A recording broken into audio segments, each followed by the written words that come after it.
Hi, welcome to the August 24th, 2021 Club Cubase live stream. We'll get started here in just a couple minutes. I'm going to do a quick audio test to make sure everything is going through as expected. Bear with me just a moment.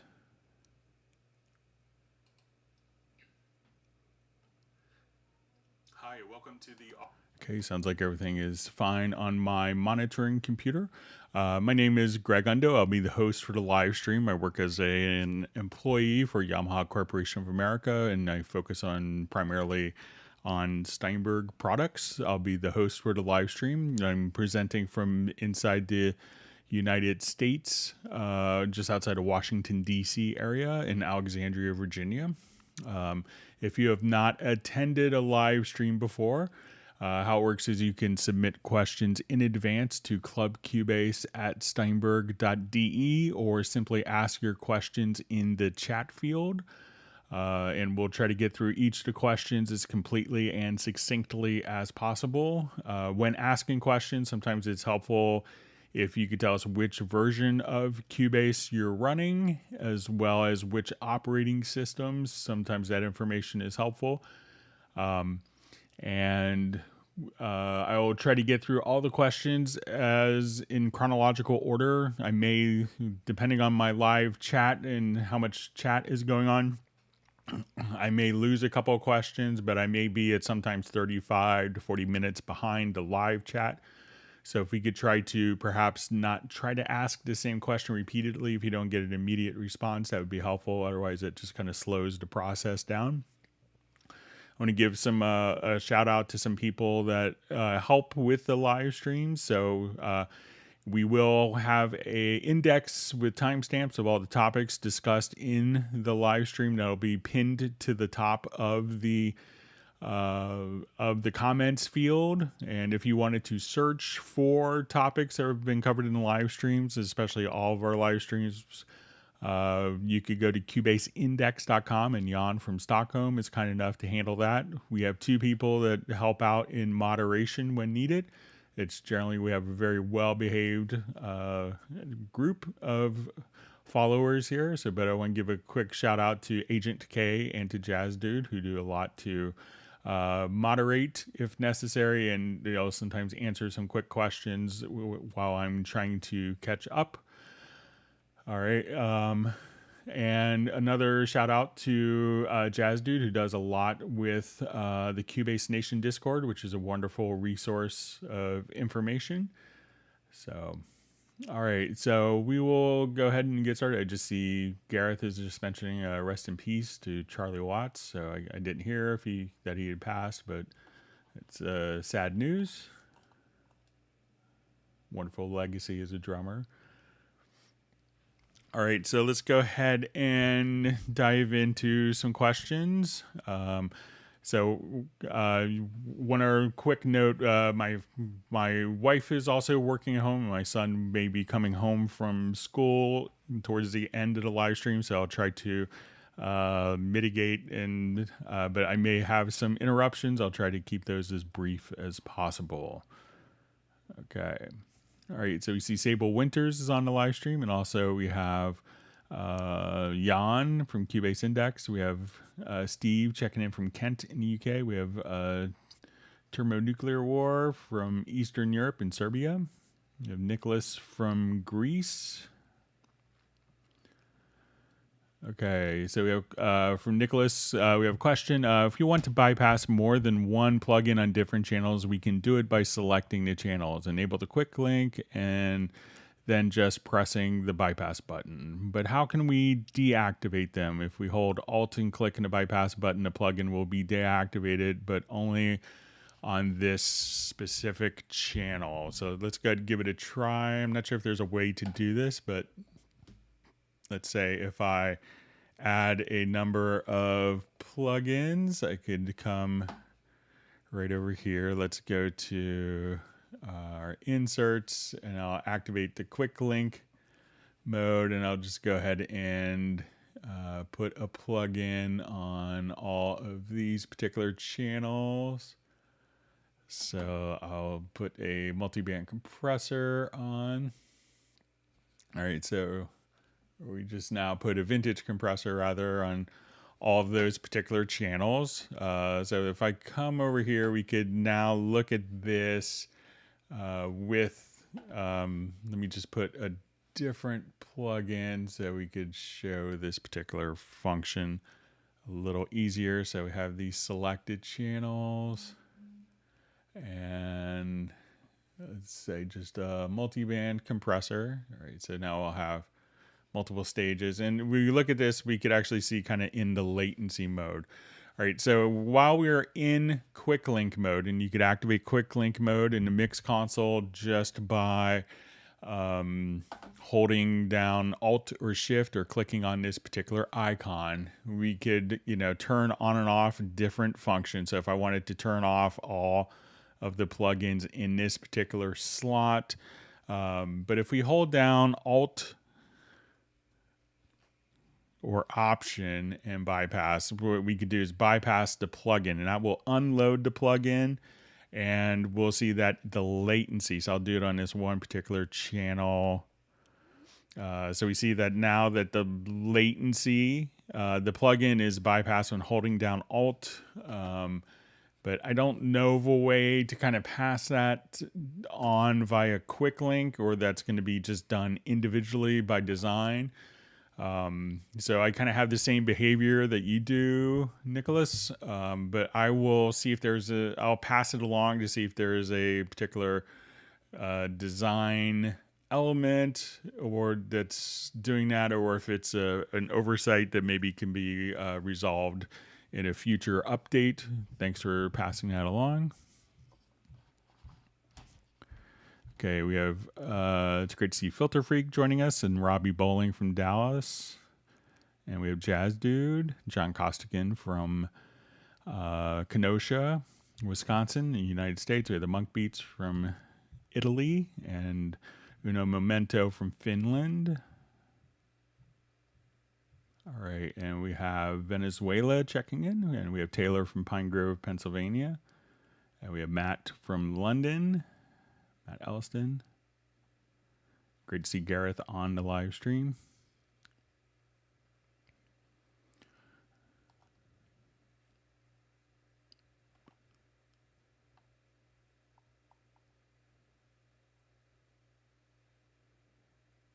All right, so question. A project with one MIDI track, a Groove Agent only. I want to send it so I can just save the Cubase project, or have to prepare the Groove Agent samples. Note samples are all mine on my disk. Okay. Okay, so if you've made your own samples of your project, like let's say if we've made your own project here, samples, and it's just one particular track, and you wanted to, I guess we'll just make sure I want to send it. Can I just save the Cubase project, or do I have to prepare also the Groove Agent sample? So if you've made your own samples, what I would do is, let's say if we have an instrument track here, and we have Groove Agent SE, and let me just go through here, and I'll just load up a couple of samples.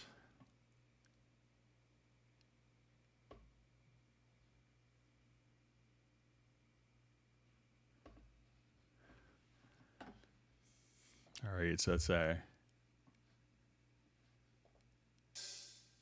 All right, so let's say I'll do my hi-hat here. I want it to be.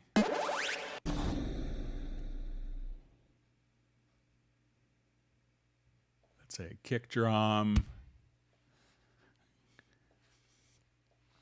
All right, so let's say, we're doing this, and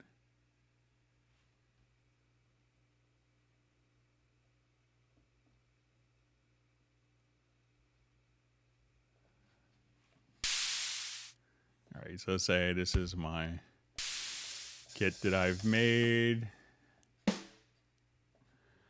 Okay, so if you wanted to pass this on, you could pass along the Groove Agent project. You can pass along the project, but the project may not include the samples. So what I would do if you wanted to just pass along the project folder is I would right click and choose to export the kit with the samples, and then choose to export it into the project folder here.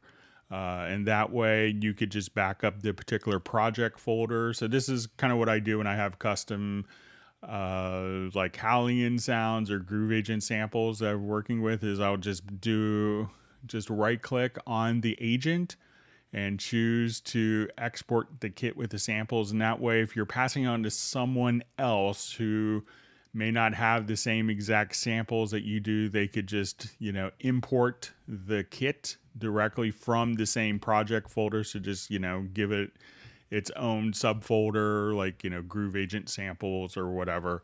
And at that point, when you back up the project folder, it will, have the subfolder of the Groove Agent samples.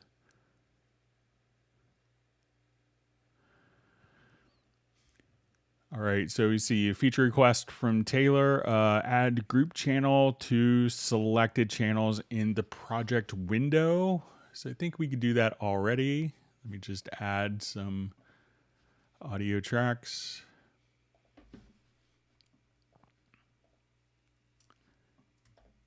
All right, so from the project window, we could right click, add track, and then add group channel to selected channels right from the project window.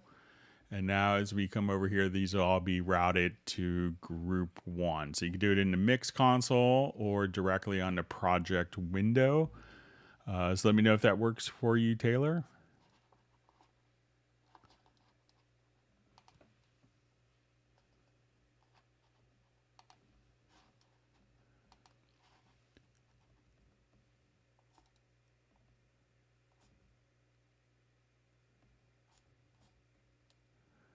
Okay, going through some more questions.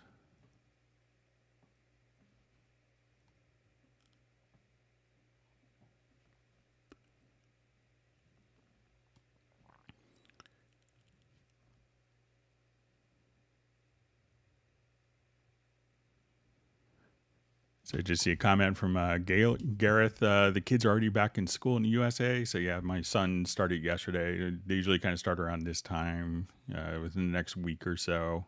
Usually a little bit before Labor Day, which is kind of the first Monday in September in the United States.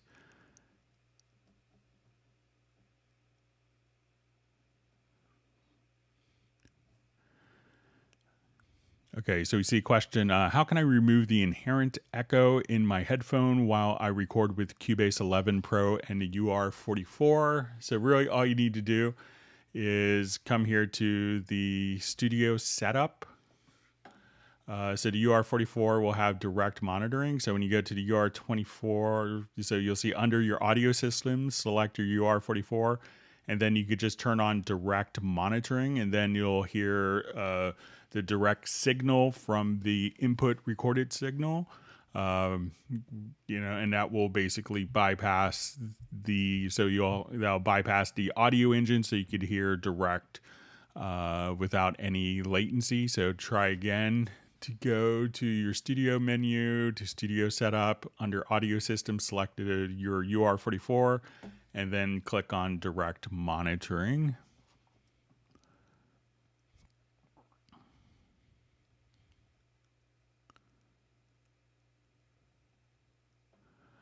Okay, so we see, hi Greg, question, Windows 10, Cubase Pro 11 installed a Roland JV-1010 as an external instrument. I can access the 1010's presets, but unable to access the 1010's expansion card in Cubase. Many thanks for the help. So a lot of times you may have to, once you go to your JV-1010, you may have to type in those particular, these are just kind of basic scripts. So let's say if we come over here to let's go to more options, and let's go to our MIDI device manager, and let's say I'll install a device, and I think we'll have the JV-1010.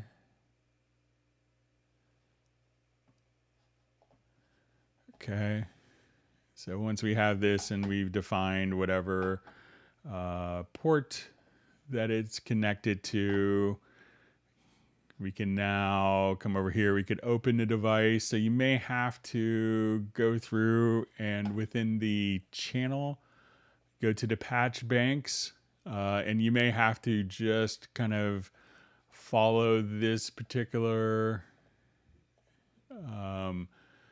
you'll see kind of, program changes and bank changes. So this will just basically be a text file. So you may have to go through, and it could be that, maybe the XPB, this might be like the expansion that, maybe you'll have to just kind of come over here depending on the expansion card and just kind of maybe type the name in.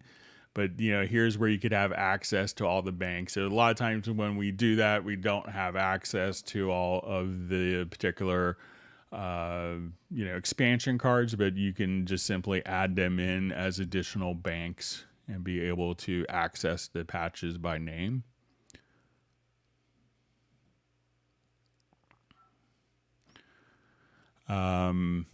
All right, so we just see a question from Steve Cross. Hi, Greg. Can you explain how to record with no time signature or tempo? As I'm writing some contemporary Gregorian chants, they're originally scored in free time. So if I was recording Gregorian chants, I would, just come over here. So let's do a new project. I would change my master time if there's kind of no bars and beats per se, but you could just switch this to seconds. So I'm not sure if you're recording audio or just recording via samples. So if you're recording the voice parts of the Gregorian chants, just hit record. And at that point, we could just see, you don't have to engage the metronome. And at this point, this could be treated just like an analog tape where you could just say, okay, I'm looking at seconds and there's no correlation between the bars and beats.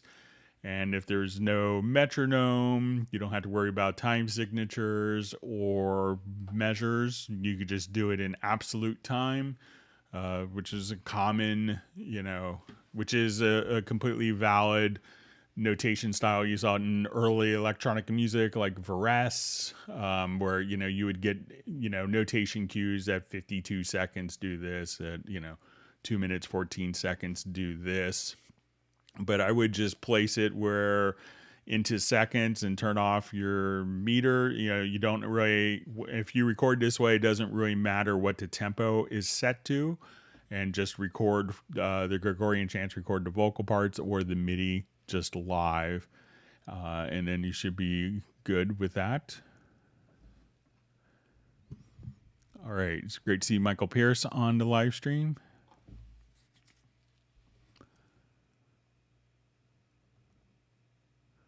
All right, so we have a question from John Costigan. Hey, Greg. Hello, Greg. I hope all is well. Is there a best way to merge two projects in Cubase 11 Windows 10? So if I had to do it, I would just say, okay, let's say I have this project open, and I wanted to merge, particular projects, another project. I would at this point choose to go to Import Tracks from Project, and I'll just select another project here. So let's say I'll take this project, select the project, and I can say, okay, I want it like all the drums from this, or you could select all of the different information. We could choose to ignore events and parts or to include the events and parts. So if I just come right over here, hit OK, then I would have like the first project followed by the second project. So I would just do a file, import tracks from project, and then you could merge, multiple projects into one single project.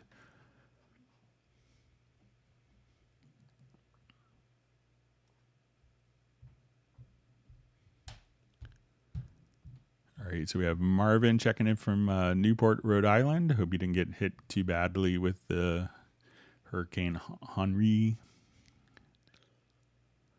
All right, we have Kai checking in from Florida, and Nikolai checking in from Bulgaria.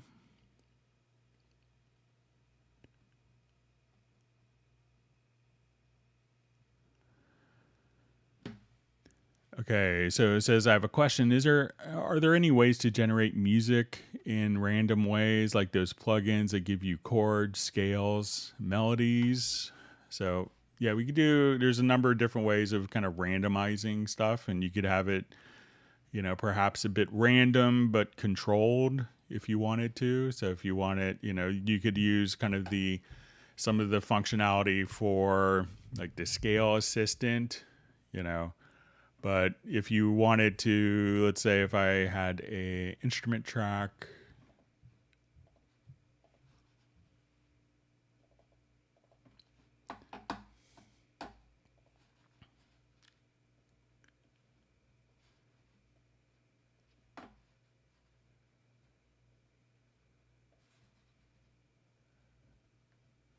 right, so say if I have 12 bars of that and I wanted to maybe split notes here, so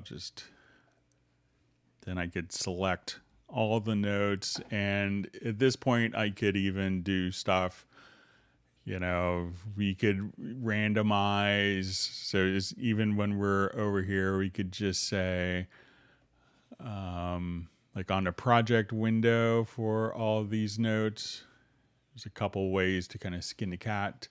But if I select a track, you could go to MIDI modifiers, and this way you could say, okay, I just wanted to randomize pitch. And if you wanted to apply that, we could just say, okay, let's freeze MIDI modifiers. So you could do stuff like that, but you could also come over and let's say I wanted to go to my MIDI logical editor. We could say, okay, I just wanted to, take randomize every third note. And I could say I wanted to set it between particular values, or I could say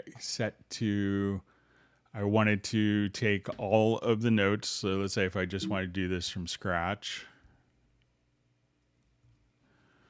I could take all of the notes and say, okay, I wanted to transform.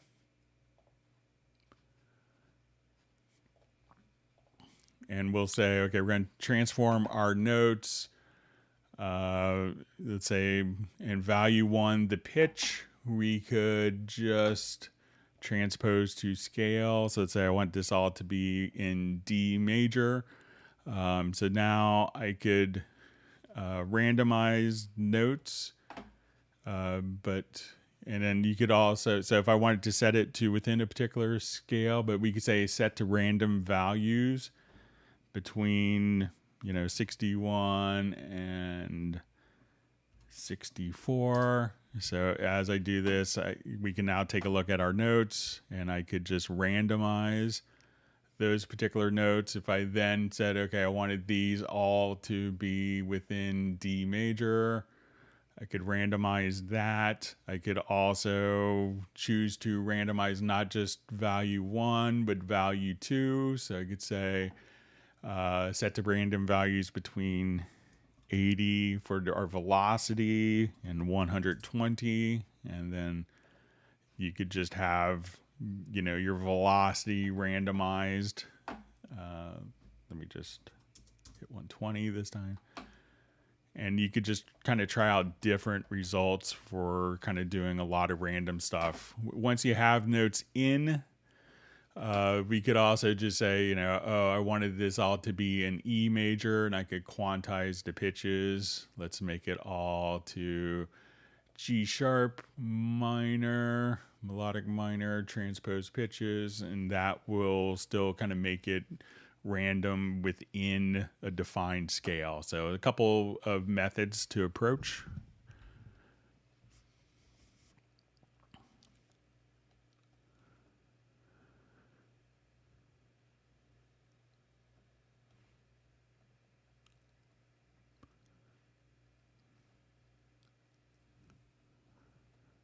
All right.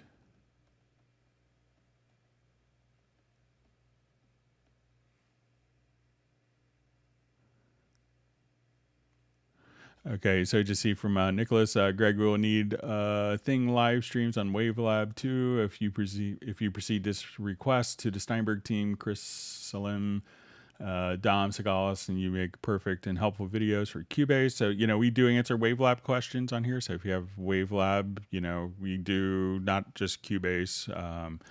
it's kind of branded as a Club Cubase, but if you have WaveLab questions, we take those as well.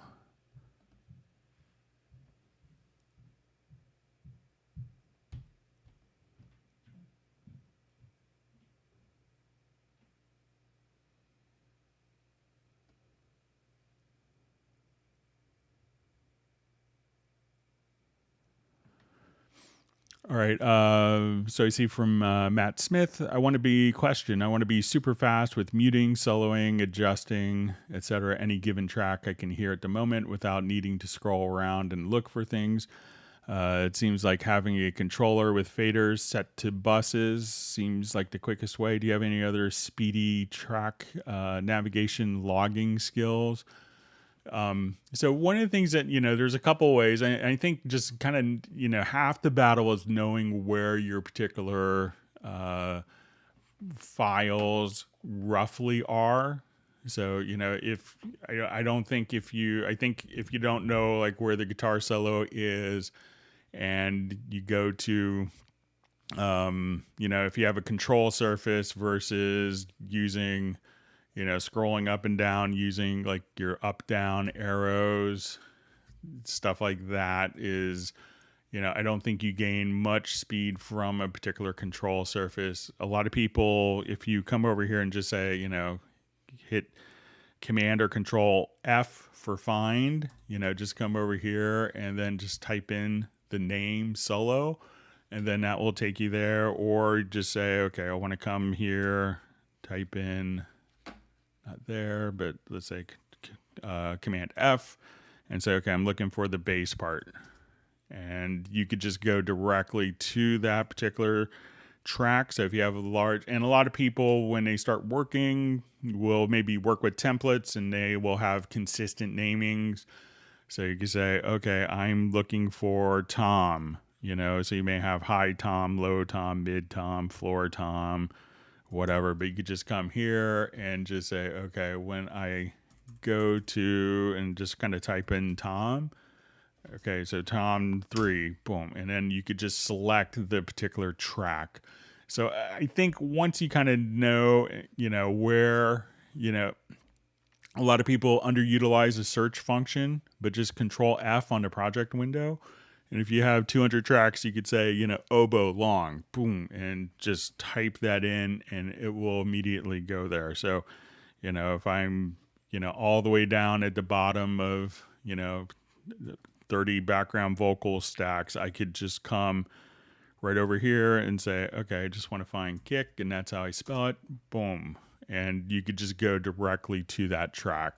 So, I can work equally fast with a control surface and my keyboard shortcuts. So if learning the keyboard shortcuts and being able to get around quickly, Matt, I think can really kind of speed up your workflow pretty significantly.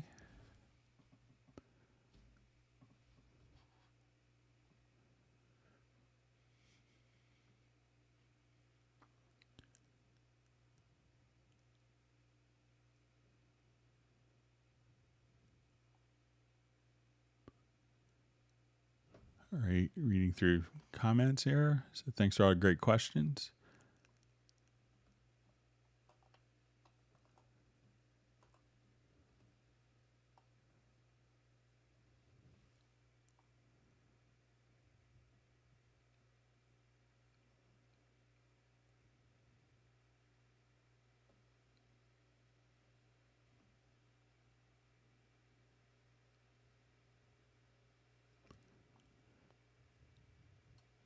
Okay, so we have a question from Jan. I know there are lots of quantized hits in the Cubase index, but I think many as me use quantize too little. How does Greg use quantize? Do you use quantize always in the MIDI editor? Thanks.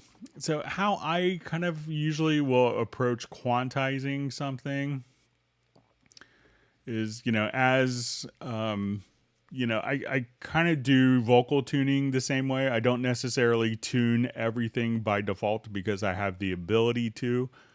And this could be, very dependent upon the music that you're working with. So, but if you have a particular part, I may not just automatically quantize different things. I may err on the side of doing kind of like a spot quantization. So if I hear something that's kind of bothering me, then I will come over and choose to say, okay, like this phrase, I need to tighten up a little bit. And then I'll just hit Q to quantize it based on a particular value.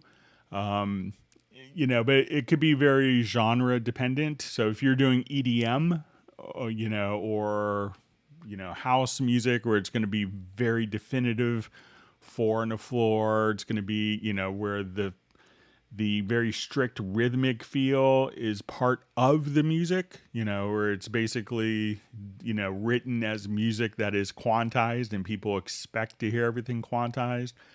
But if I was doing kind of more an orchestral thing, I may just choose to do spot quantization as opposed to just kind of automatically correcting everything. I think sometimes the little jewels that you can find in music or stuff where there's like perhaps a little bit of rhythmic tension, someone of one part playing a little ahead of the beat and our part playing behind the beat and having that all fit together. So I tend to do spot quantization. So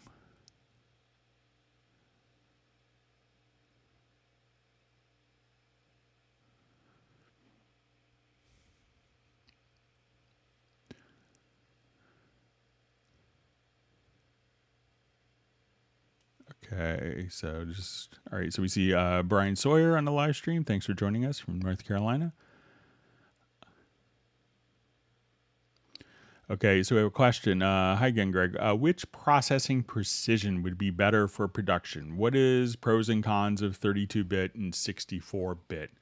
So most of the time when we do this, we could go to the audio system, and once we go to like the advanced options, we have choices for the processing precision. So if we do, the original intention of 32-bit floating point was to have a higher processing precision than the word length of the audio file. So most audio interfaces are 24-bit words, and as we need to add information for effects and EQs and automation and different real-time processing, instead of truncating the original 24 bits to fit that in, we had a 32-bit floating point engine, so we could retain the original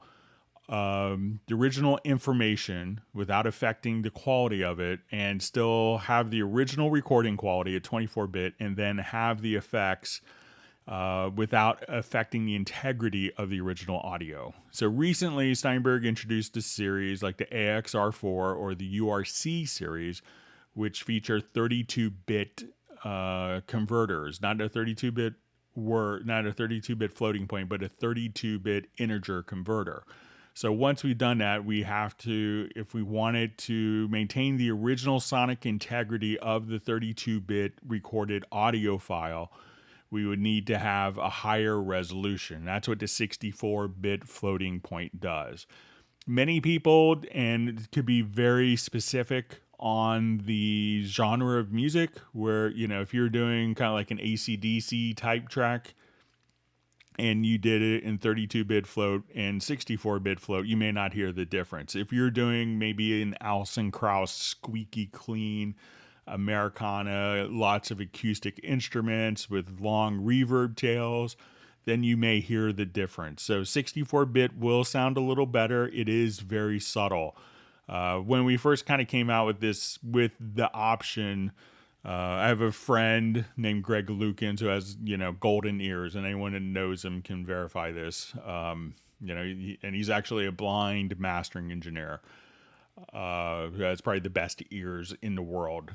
And I sent him like the same song mixed down as a 32-bit float and a 64-bit float. And I just kind of, said, which file sounds better? And he's like, I'm not sure why, but this one does.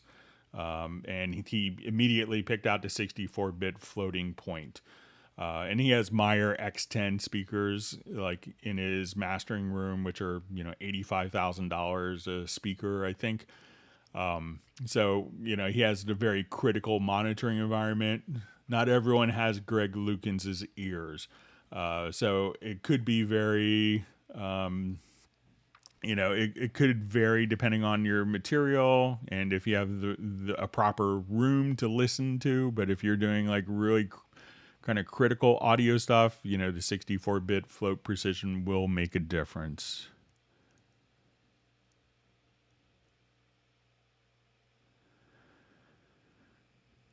Okay, so we see, hi Greg, in version 11 Pro, how do you assign the drawbars on a Yamaha YC88 to activate the drawbars on the Yamaha HALion organ? All right, so let's go ahead and open up the HALion organ.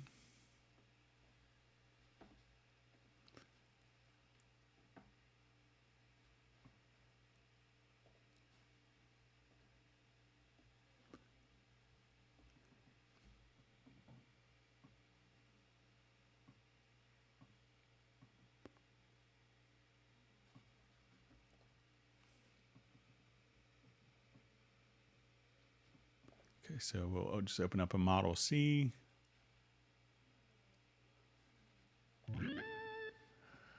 All right, so now we go to the macro. So I think you could just click on Learn CC and move the knob on your YC88. Click on here. Let's say move click on Learn CC, move. So this is just a right click. So if I come here, I'll just right click and I'll say Learn CC. So now that's controlling it just from my MIDI controller. So just right click on the drawbar, click on Learn CC, move the drawbar on your YC88 controller, and then it's automatically going to be controlling the drawbars in the Model C inside of HALion.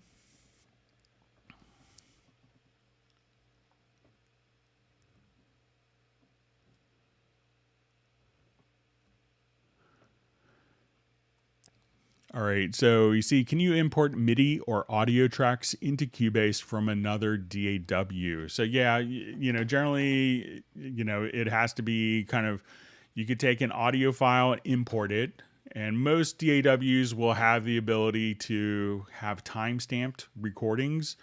So when we come over here, if you wanted to place it at the same timestamp position for audio files, so once it's imported, you could just go to your edit menu and go to move to origin, and that will automatically move the particular audio file in. MIDI tracks can be just exported as a standard MIDI file and imported as a standard MIDI file into Cubase. And one setting to be aware of, if you when you go to import MIDI files, so if you go to preferences to MIDI file and import, you may, if it'll automatically put it to a HALion Sonic SE multi-timbral if you wanted to, but you could just say, and if you don't want that, you could set it to MIDI tracks or instrument tracks. And you could also uncheck ignore master track events on merge. And that way, if there's tempo information or different meter changes, those will get carried over into standard MIDI files. So just regular audio files, you could even often drag and drop it in, and MIDI files, exporting a standard MIDI file for MIDI data.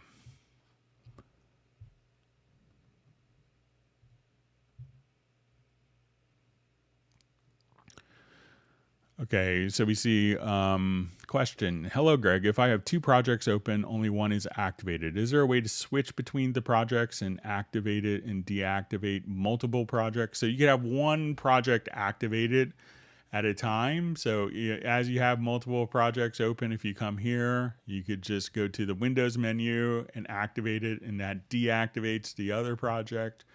Or come here, activate this one, but it's one project that's active that can be activated, and that will deactivate all other projects once the new project becomes activated. Okay, so we have a question from Michael Pierce. Random question that popped through my brain this morning. Do any of the stock EQs in Cubase have strategies to avoid cramping near the Nyquist frequency oversampling, for example? I'm not sure if there's like specific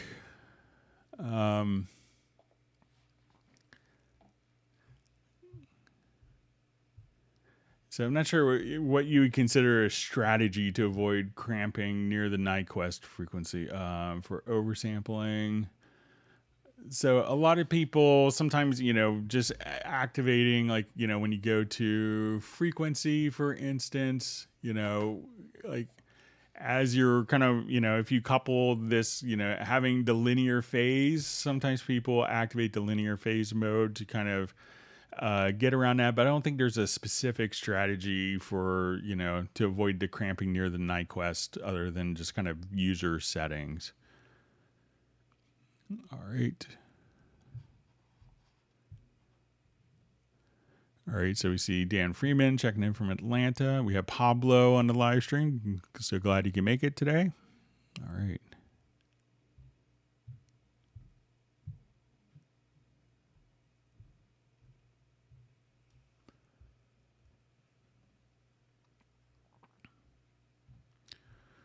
Okay, so we have a question from Nicholas. Greg, I need a little help with my MIDI keyboard, a Nectar 49 Plus Impact. I generate the generic remote on remote devices.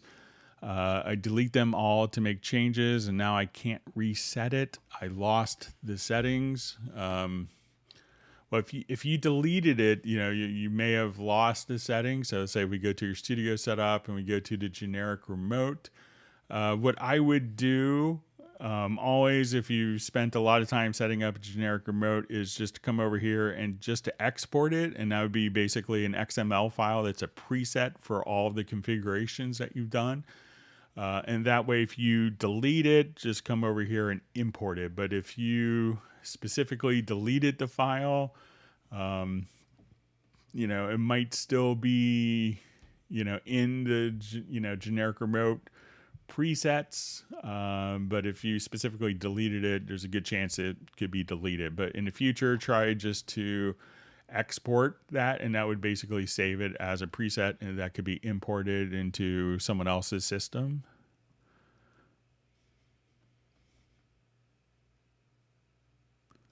All right, great to see Tim from Mission Viejo on the live stream.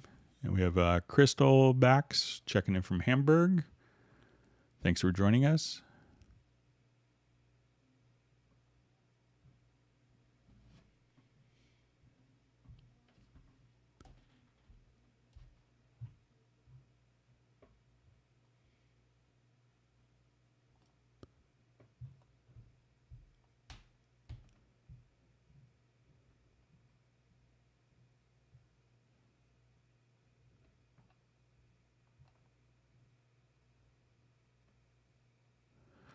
Okay, so we have a question. Is there any way to reset minutes, seconds, time without affecting beat bars? I want to zero time regardless of the number of beat and bar anywhere in the project. Thanks, Jan. Okay, so let's take a quick look.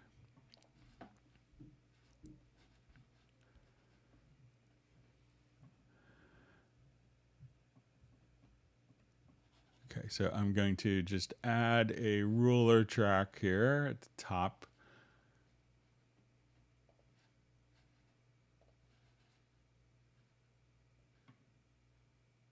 All right, so let's say we have bars and beats here and seconds here. Okay. So is there a way to reset minutes and seconds time without affecting the beat bars? I want to zero time regardless of the number of beat bar anywhere in the project. All right, so let's say if I'm here and I want this to be at 0. So let's go to the project window. And I think if we set timecode at cursor, and let's just say, I just want this to be 0. And hit OK.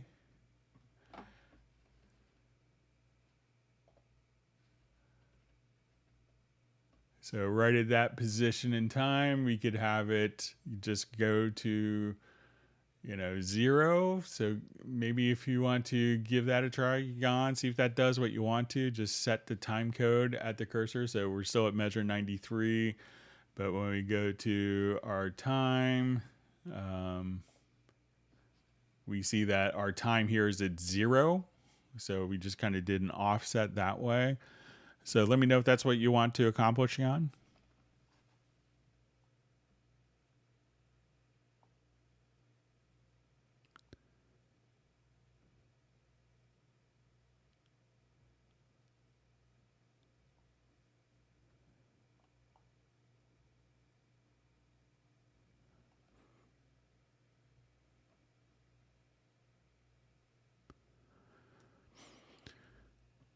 Okay, I just see, hello, Mr. Greg. Thanks for this opportunity. What is the easiest way to bounce a folder with all inside to a new stereo track? Okay. Okay, so let's say if I have just a quick project here, and I have all of these drums, and I just wanted to do these to a new stereo track. I can select all of these files here, just go to Edit, to Render and Play. So I'll go to my render settings. And at this point, I'm going to say, okay, I want this to be, one event. We could do our channel settings, and I want to mix down to one audio file. I'll give it a name. We'll call it drum mix down.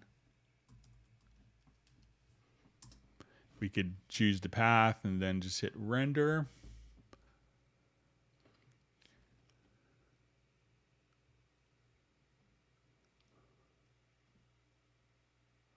And now we're just going to have all of our drums, and this, we even kept it directly within the folder itself. So now that's all of my drums that are mixed down. We could choose to have these, muted, or if you wanted to disable tracks, but that's a pretty quick way of doing that. So once again, just kind of select all the events within the folder, or you could select the tracks, go to Edit, to Render in Place, go to Render Settings, and mix down to one audio file.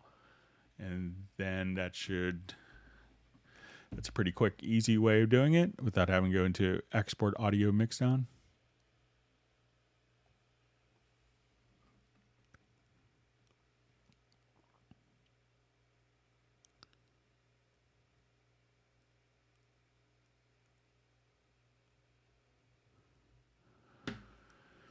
All right, so I just see, how can I take two audio sequences and make them swing exactly the same so that they are locked in? Say, for example, a sax and a guitar line. So, if you have kind of, let's say, a feel, let's say, okay, I wanted this to, like, this bass part for other instruments to do this. I could come over here. So as soon as we go to hit points, we could say, okay, I wanted to come here, and then you could create a groove. Then when you go to other audio events, you could come right over here, and we could just, I'll just put these as warp markers, and now we could quantize based on the groove of the bass. So if I just wanted to come here, and now I could just say, okay, I just wanted to come right over here, and then I could quantize, but use the preset from the bass part. So that's an easy way to kind of match up the feels of different parts in situations like that. All right, so we have Stefan checking in from Sweden. All right, we have a question from Nicholas on WaveLab. Can I save the project like we do in Cubase to open a file like .cpr and opens audio with all the inserts? I can't find something like this. For this reason, I just save as a preset. So if we're in WaveLab,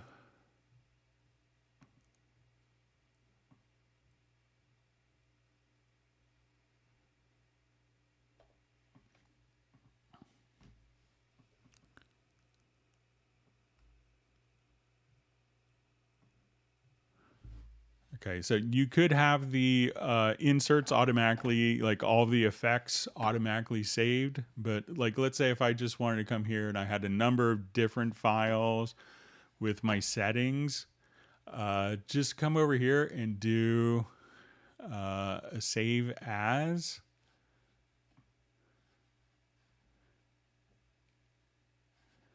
And then as soon as you do this, you could save it as a project here in WaveLab. And this will save kind of your settings for your plugins plus all of your files. So if you have like, 10 individual files for the album, if you have the montage for that particular file, just simply save it as a project. And then you could call that back up.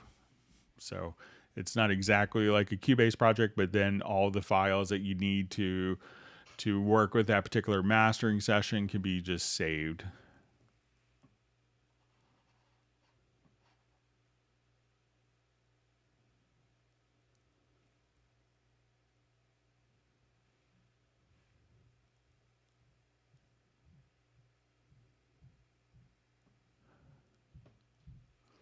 All right, so I see a question. How can I get my volume automation to snap on the grid and beat?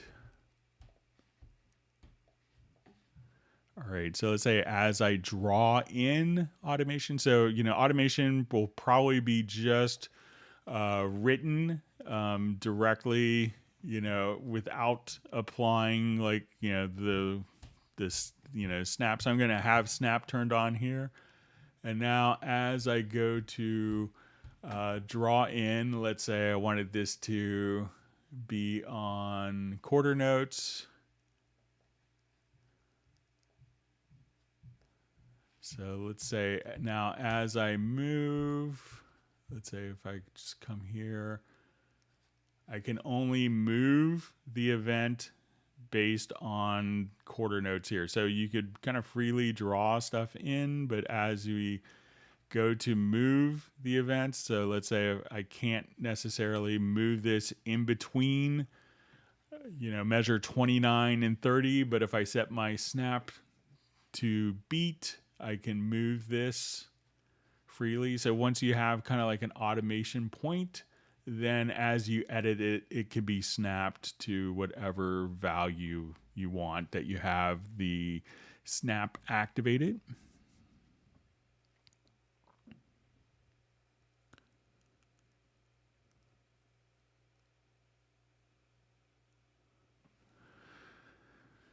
Okay, so we have a question from Nicholas. One more question about WaveLab. What plugins to add to final effects? Only analyzing plugins and dithering. What is the difference between the main effects? So generally, like the last couple slots in WaveLab, that's where people will choose to, run the dithering. So let's come over here quickly. We'll open this up. So if we look at your slot, and some people will, so if you do like your post effects here, so, and this could, be kind of the summation. So if you wanted to do like your final dithering stage here, and then you could have all of your other plugins for, your particular processing. And if you're on a montage, let me just,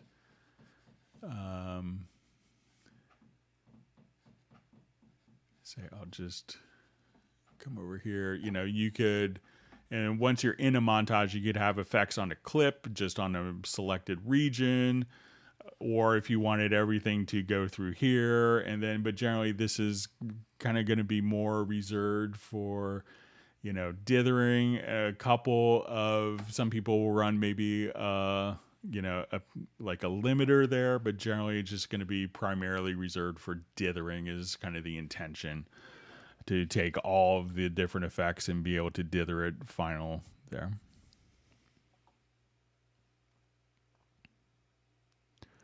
All right, so we have Joachim checking in from Sweden. Thanks for joining us. And we see Fred Robinson's also joined. Great to have you on the live stream. All right, so I see Jay from Connecticut. Yeah, so I did receive your email.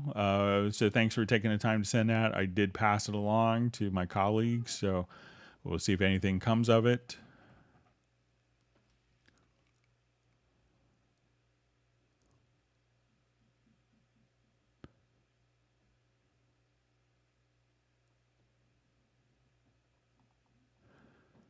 All right, so I see C3, is that the full version, HALion only? So I think that also works under HALion Sonic SE as well.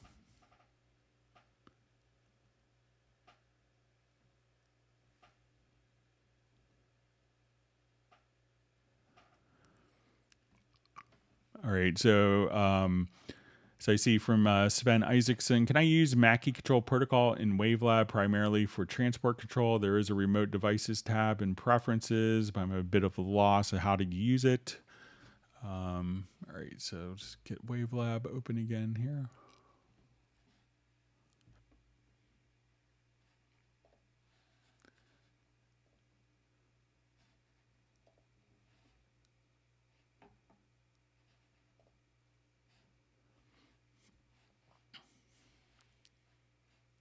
So I know you could use like the CC-121.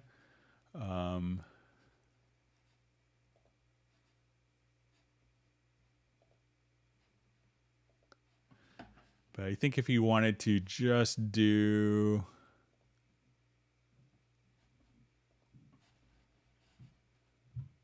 Let me see if I get my CC-121 on. I don't have a Mackie control device.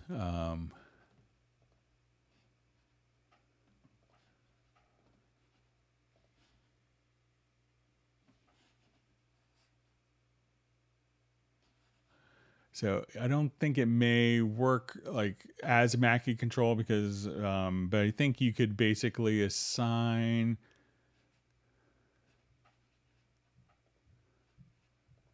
let's say, you know, transport, and then you could just do, you know, do like I think you could do like a MIDI learn type function here, but you could just, okay, so let's say if we go to maybe a Huey switch here, you could say control sends messages. So here are just, you know, you could use program changes, note on messages.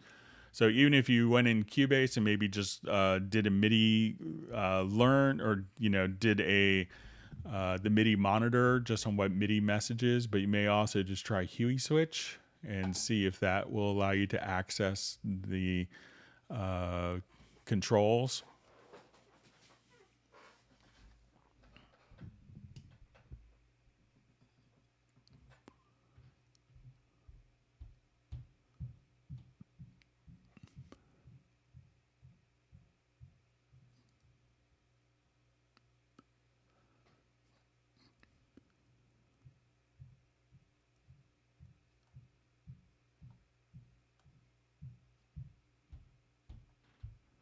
Right.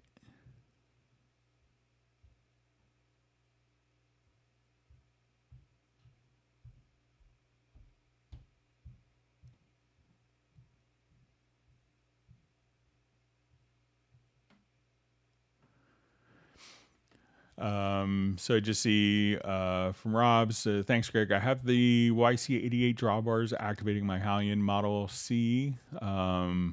Question now, can I save this information so that when I open up Model C, it'll work the same way? So I think that the settings may stick for the particular instrument, but I could try it a bit later. But if you wanted to try and let me know.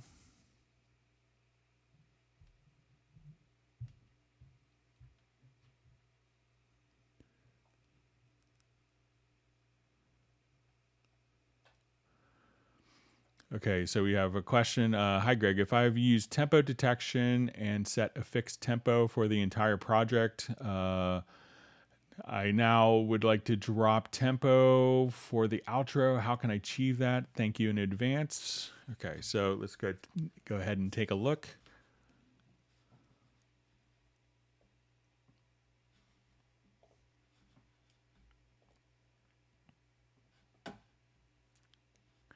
Okay, so let's say I've done a tempo detection of my piece here.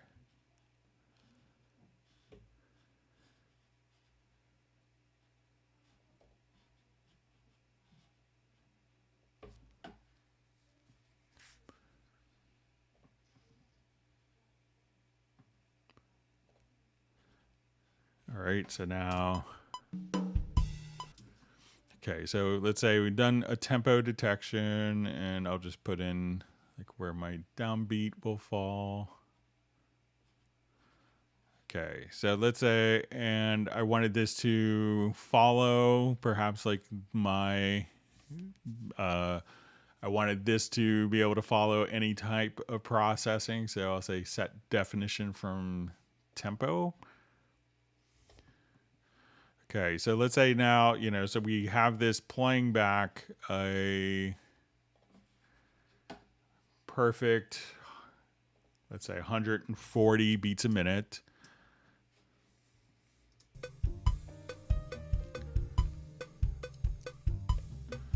And now at this point, I wanted to maybe just draw in a retard. So what I would do is if you go to the tempo track here, just say new version and say, okay, I want this to be at 140 beats a minute.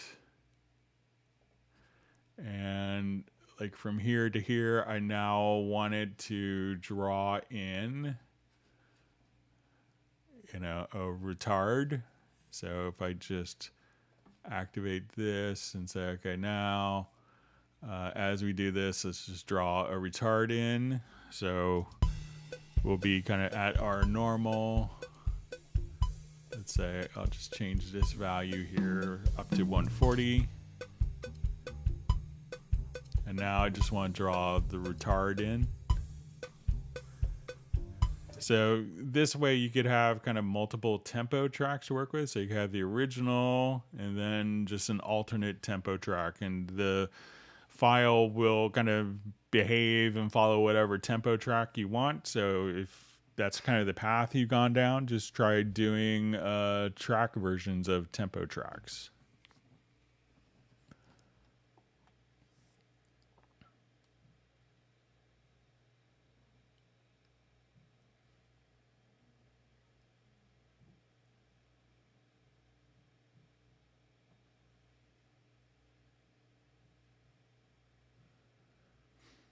All right, you see nice comment from John Costigan. Greg, thanks for all your patience and thoughtfulness. Makes learning complex ideas a joy, so that's good.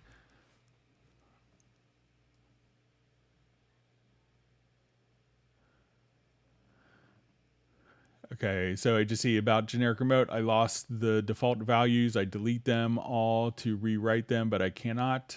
So where is the default value? So if you needed to go back to the default generic remote, what I would do is go to your studio setup, and let's say you had this all kind of set up, and we deleted it. Just add a new generic remote. And then you could just simply add the default status, and you have multiple generic remotes going on simultaneously.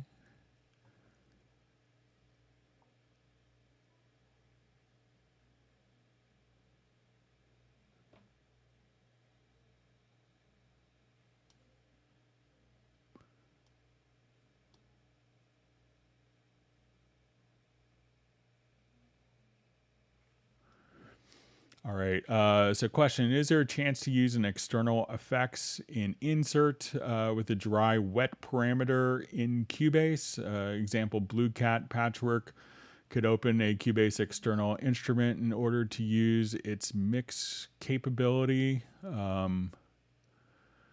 So, if you're doing, so depending on the unit itself, if it's a reverb unit, sometimes those can just be controlled through a MIDI CC message for the wet dry ratio.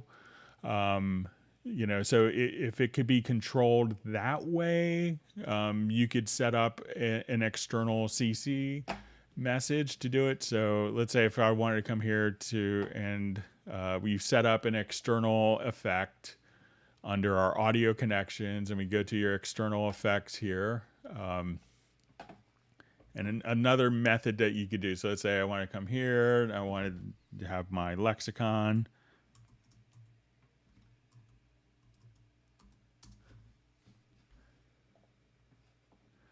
Okay, so, and I define its input and output.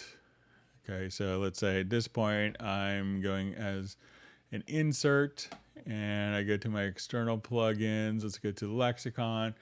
But here you could adjust the send gain, you know, how much signal is going out. So it may not be, you know,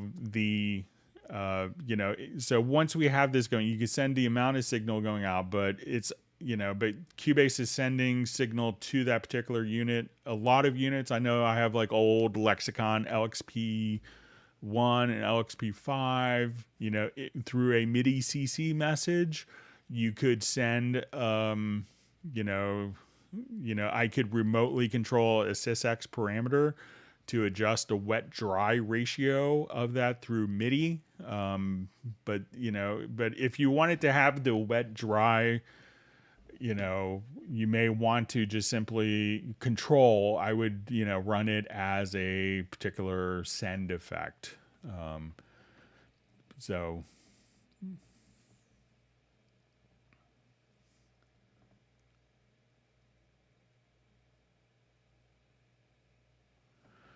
okay, so I just see, by the way, I added a value 1, choose mixer, master, stereo out. I press learn button, I move the fader, but not learn the fader. So, you know, pretty much I assume this is with our generic remote. So if I just go to my studio setup, you know, make sure that you have,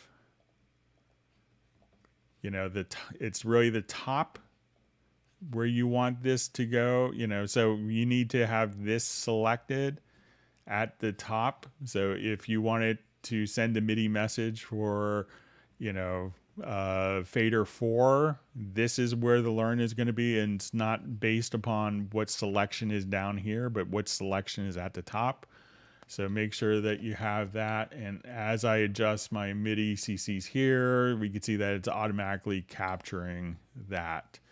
So make sure that you have the kind of the top section selected of what, you know, fader that you want to be controlled in the bottom, and that's where you learn. So if this is set to something else and you have fader 4 selected here, then you do a learn. That's not going to correlate. So make sure that whatever parameter that you want to adjust here, that you have the incoming MIDI parameter set accordingly at the top.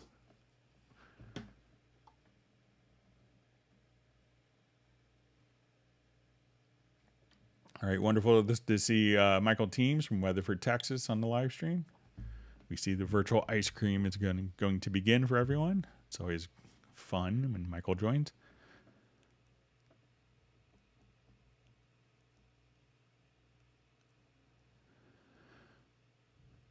Okay, so when I see a question from Ken Coleman.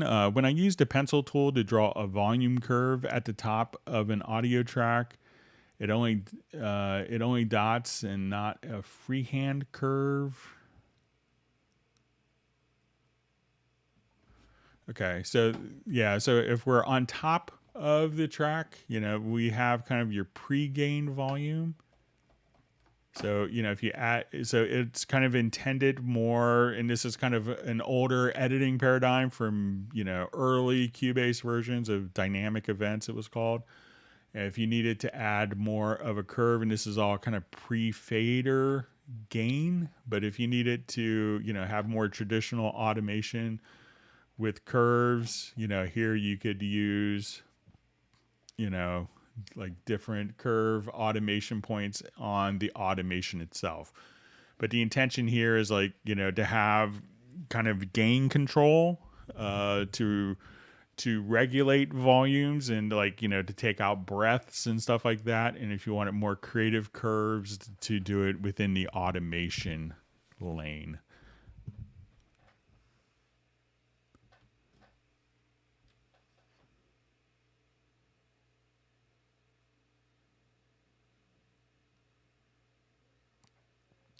Okay, so I see a question. CPU gets maxed out. Is this this is the Cubase bar, and the Cubase will not play, but the task manager says only 11%. There's a bottleneck going on. I've done I've done all updates and have a high spec PC. So, it could really, there's a lot of things that could, like slow down your Cubase. So many plugins, like if you do virtual instruments, and let's say we add an instrument track, let's say something like HALion or, Contact is, susceptible to this as well, and people will load up, 16 different sounds into a particular instrument. And, generally a lot of instruments are coded so that, one instrument here, one instrument slot will take one CPU core.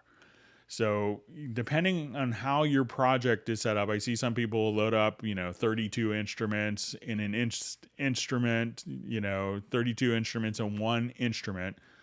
And what they're doing is they're, taking all of their instruments, and instead of splitting across 8 or 12 cores, they're killing one CPU core because of that's how the plugin is written. So if you're doing this in HALion or HALion Sonic, if you go to the options menu here, you could actually activate a multi-core setting. So a lot of instruments don't do that. So it could really depend on how your project is set up. So if you're doing, so many times it's better to run multiple instances with a single instrument loaded on many instruments rather than a single instance with multiple sounds loaded within a single instance. So that could kind of give you the bottleneck that you're seeing in your system.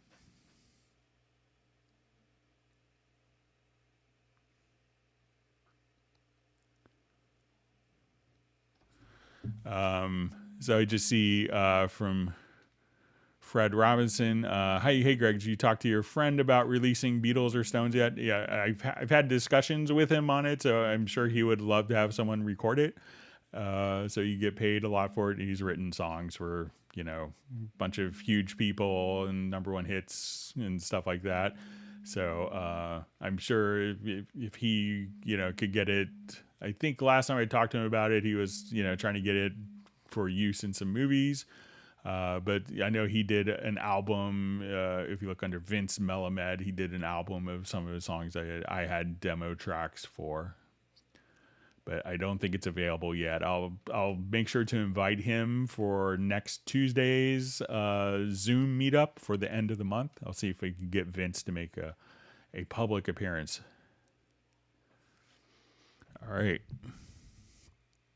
So we have Dash Glitch checking in from South Africa. Thanks for joining us. And we have Prem Sunar checking in from India. Glad you guys could join us.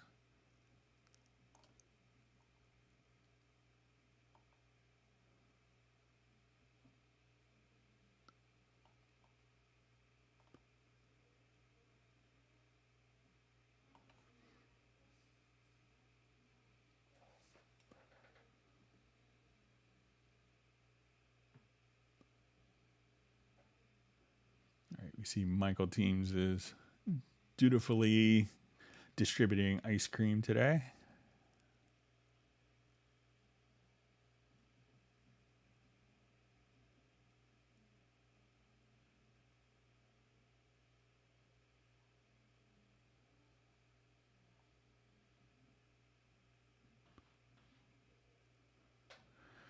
So I just see from Dan Freeman, maybe someone else knows this. Does anyone know the length of cymbal chokes, how the length of cymbal chokes can be changed for MIDI captured when playing a Roland TD-50K using Superior Drummer 3? I found it. I haven't found it in the CCs.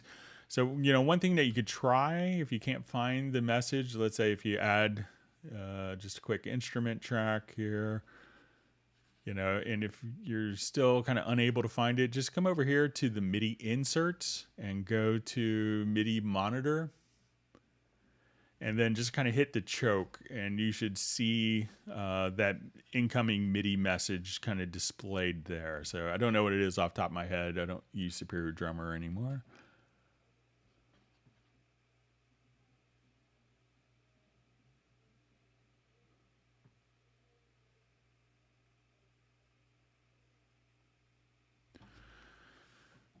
So I just see from Nicholas, on my mastering, WaveLab, I use 2 limiters, one from Master Rig and one extra Pro L2. I need to set output on both limiters, or is it better to do it on the last one on the inserts? It says I usually set -1 dB on mastering and -1.3 on Master Rig, I guess, and -1.3 on Pro L2. Does that make sense for you?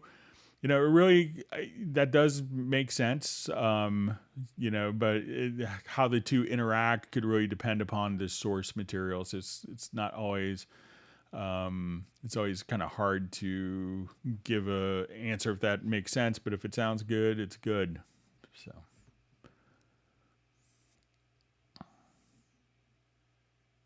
Right. Michael Teams wants people to whack the like button. So in the live stream, I'm at about 1 hour and 4 minutes in. So I think I'm about 12 minutes behind. So, but if you learn something new, make sure that you do hit the like button. And if you haven't subscribed to the channel, make sure you do that as well.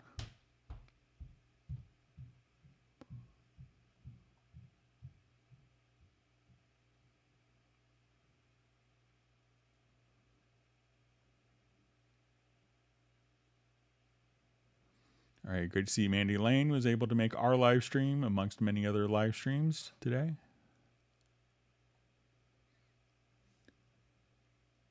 We see that Michael Teams is famous, according to Pablo.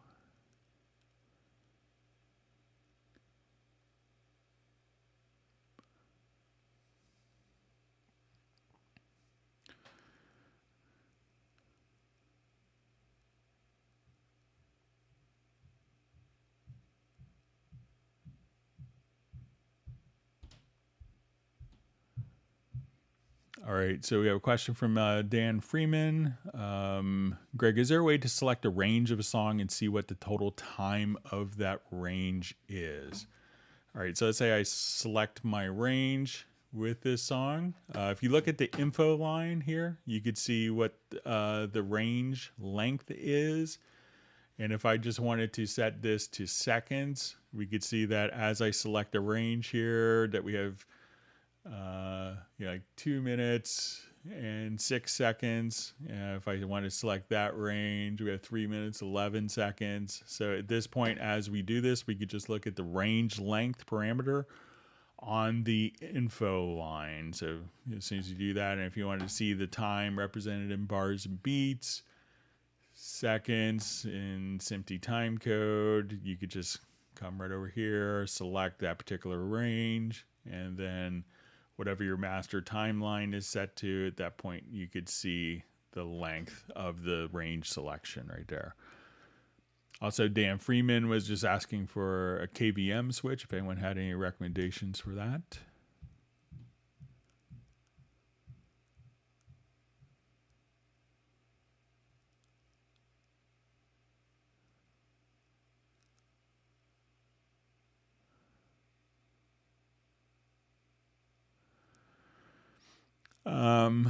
All right, so I see from Ted Springman, is it possible to link a ladder filter plugin to Volume Curve?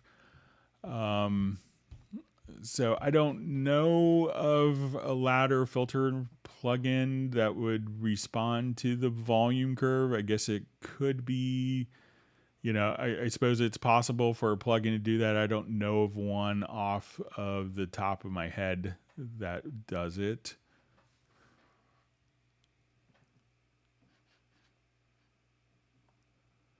All right, so just seeing from, let me see if I go back to from Air for You.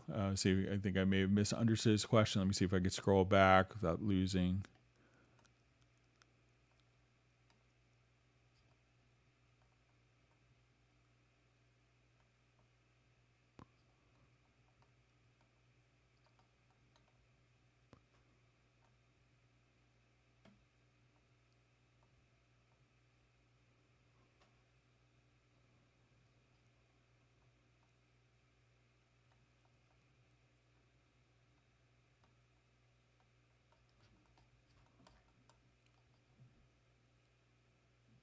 Just seeing if I could find the original question. Maybe Air, for you, if you could, if I misunderstood your question, if you could ask again. I can't find the original question. Sorry about that. Let me just scroll back and see if I could find it.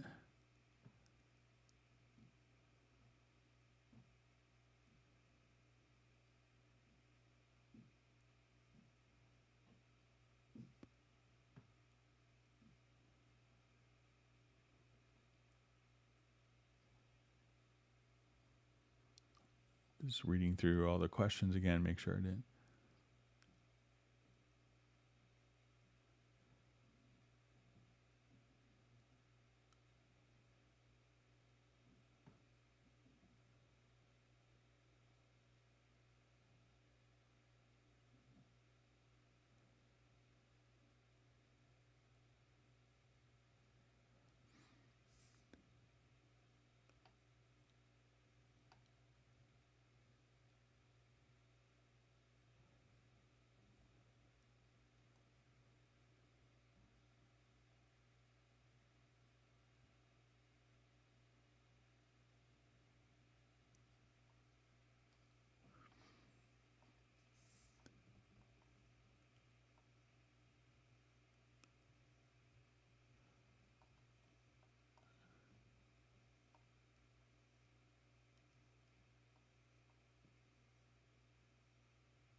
Okay, I'm just kind of, so Air, for you, if you could maybe ask it. So I'm just kind of seeing, I'm sorry if I misread your question, but I just seeing a bunch of comments, but if I scroll back, I didn't see the original question in the chat. So if you could maybe ask, if you could ask again, that would be helpful. If you could just ask your question again.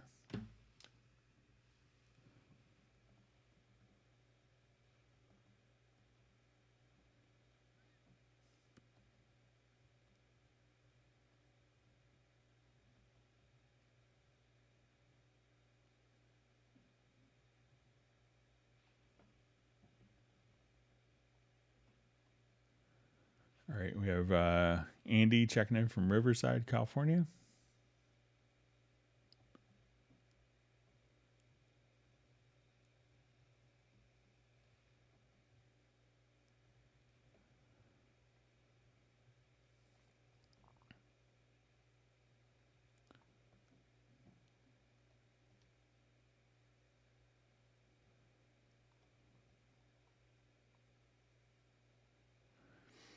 Okay, so we see a question from Kevin Mehmed. If you have more than one vocal track, how do you modulate the volume from one to the other vocal tracks? Will they address the endpoint of more than one vocal track in those so they can play professionally?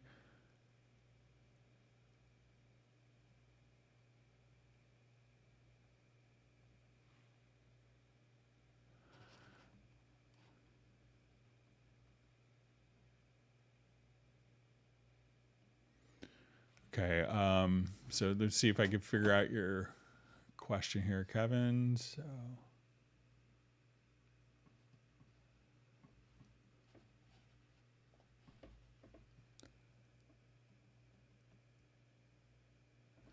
okay, so we just see, how do you modulate the vocals, the volume from one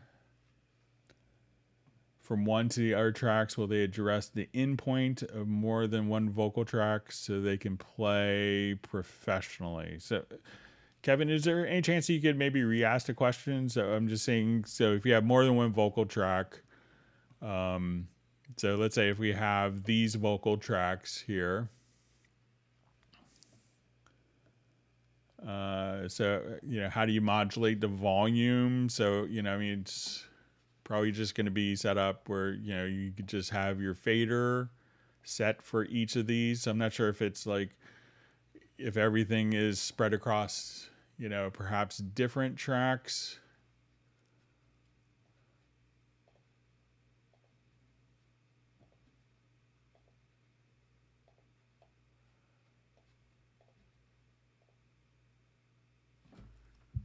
Like maybe it's something like this that you're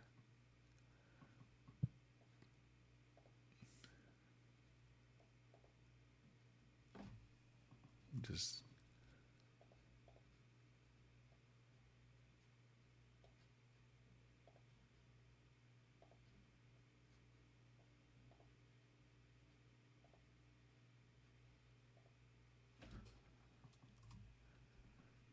So I'm not sure if you have a situation like this, Kevin, where you have like vocal takes on different tracks, and then you're trying to adjust the volume between them. So you could do that.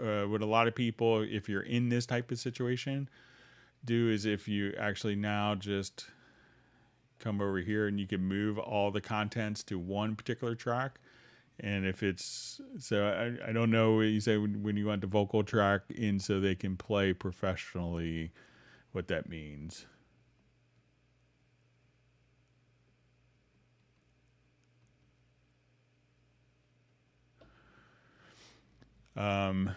So just see any ideas how to save the instrument learn CC information.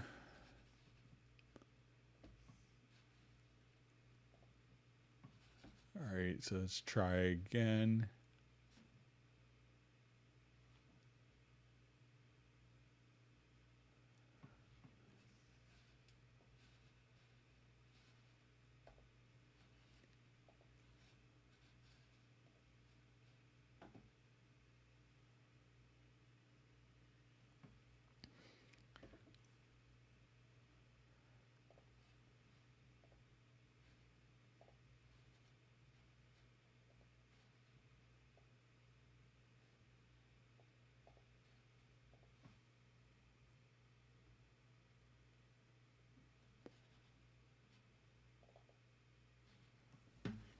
Okay, so let's come over here.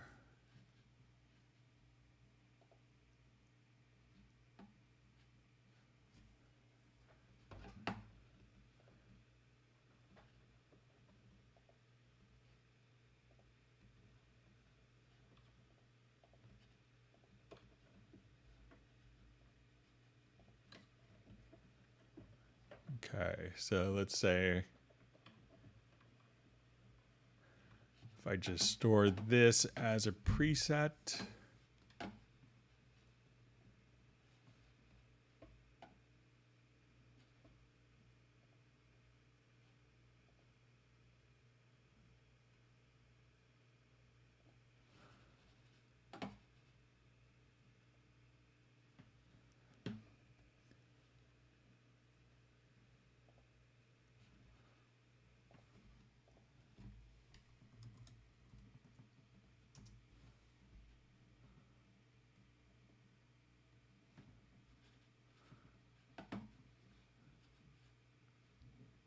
Okay, I'll open a new instance.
See if it's maybe over here in my media bay.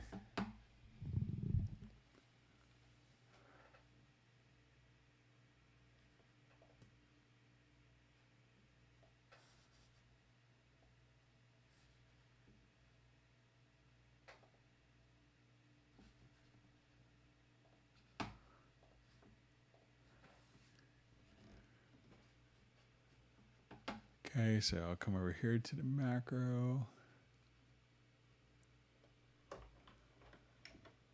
And so once I saved a preset, they're all kind of carried over. Let me just open this up.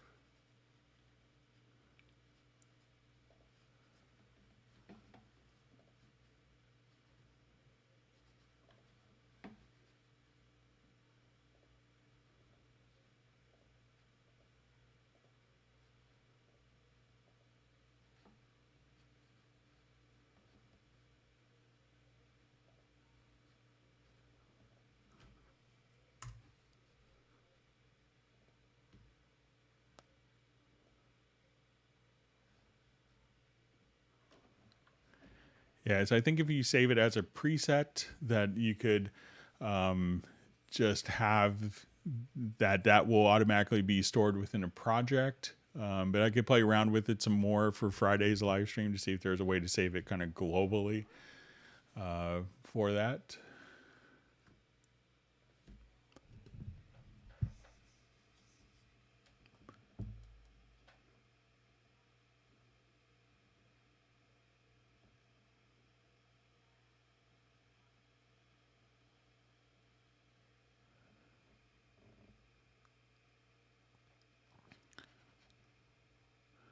All right, so I see a question from Loretta. Hi, Greg. In Nuendo 11 using MediaBay, can you review using LaserBeam MIDI files in VST Sound? It's the first time I've seen this format. Many thanks. So what the laser beams are, that content is set up for Groove Agent. So let's come over here to MediaBay. I'll jump back home. Let's go to our loops and samples, and we'll see that when we go to laser beams,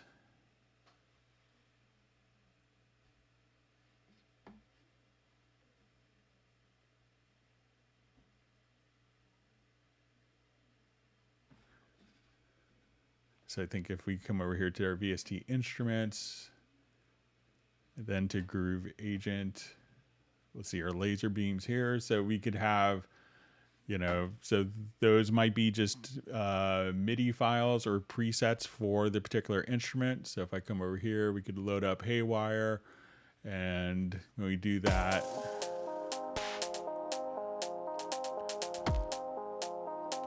so that's what the laser beams is for. So it's an actual, you know, Groove Agent sound set that came, I think, with 10 or 10.5.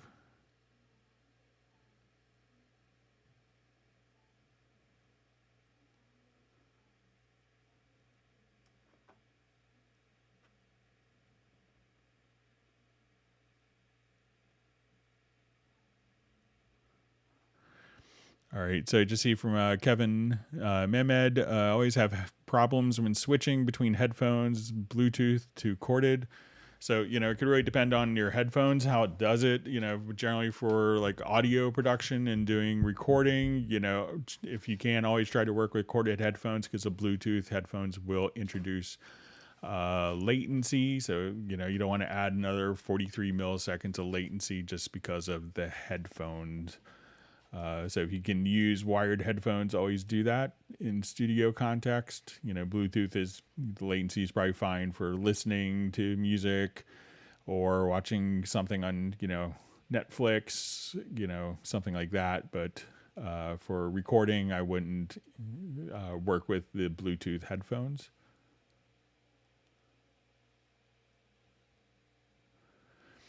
I see our question from Kevin. Will they address the problems about the headphones problems I've been having in future releases of Cubase updates? So, you know, it's so I don't think it's a Cubase problem. It's going to be a problem with your headphones. If I remembered right, you had some kind of really inexpensive headphones, Kevin, last time we spoke about it.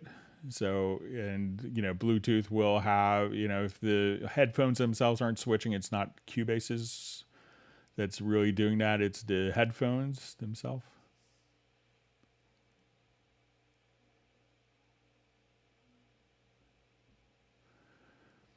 All right, so we see from Andy Tullis. Hello, Greg. A question. When using outboard gear, my interface clips, even with the interfaces channels turned all the way down. How do I correct this? So, if you're using outboard gear, it could be, if you're going into the if you're going into an interface that has microphone preamps, you may have to, it could be just a wrong impedance. But if we had an audio track, and as we go to the particular audio track and we have, let's say, and if this is running as an external device, like an external effects, you could come right over here. So let's say, okay, we're going to go to our lexicon, and you could pad the amount of how much gain is going out into it. So sometimes, people will take, something that's intended as line level and send it through a microphone preamp stage. And it's really just, a setting in your audio interface and not anything to do with what Cubase does.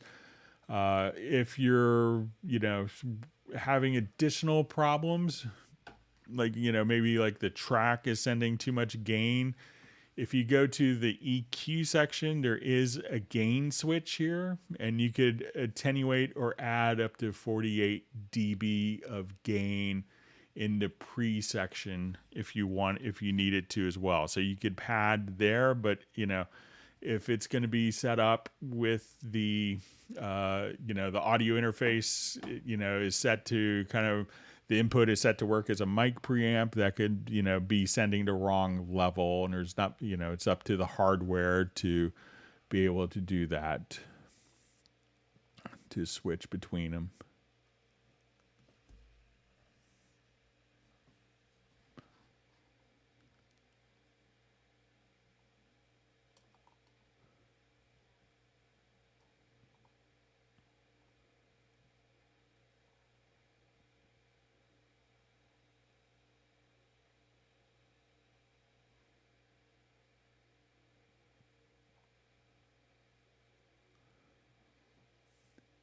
All right, so just finding my spot. Sorry about the...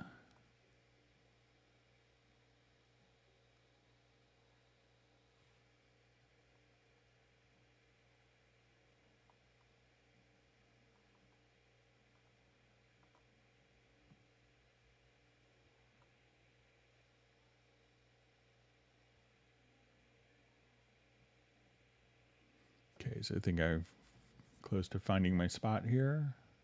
Thanks for all the great questions.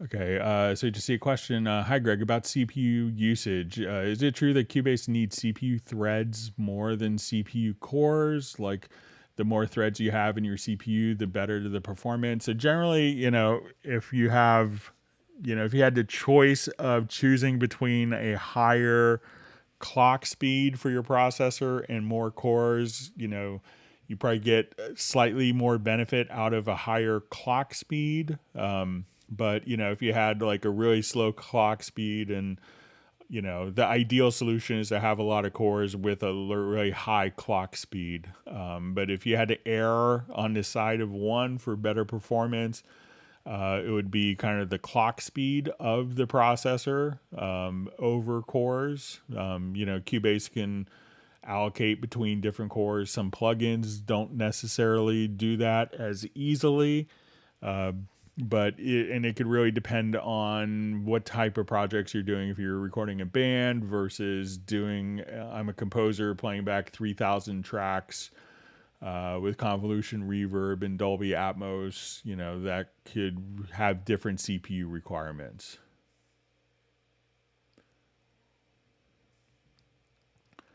Okay, we have a question. How can I mute the MIDI instrument track and yet still be able to hear the instrument when I play it?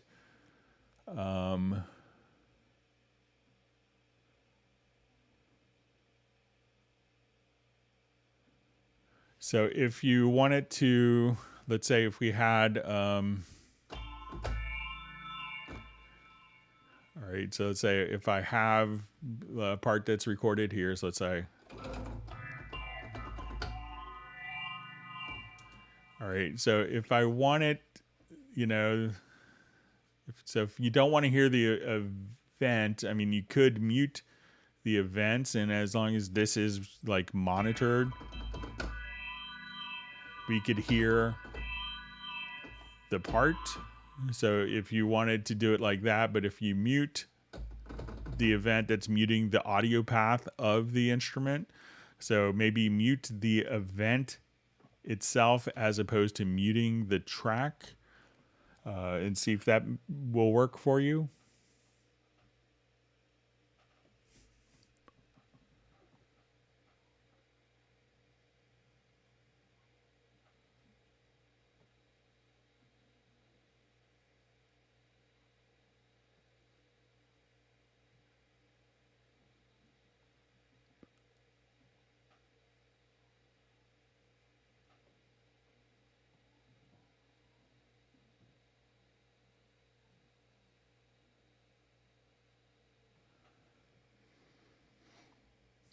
All right, so I see from Dan Freeman, under Studio Setup UR44C, there's a checkbox to use the Cubase project.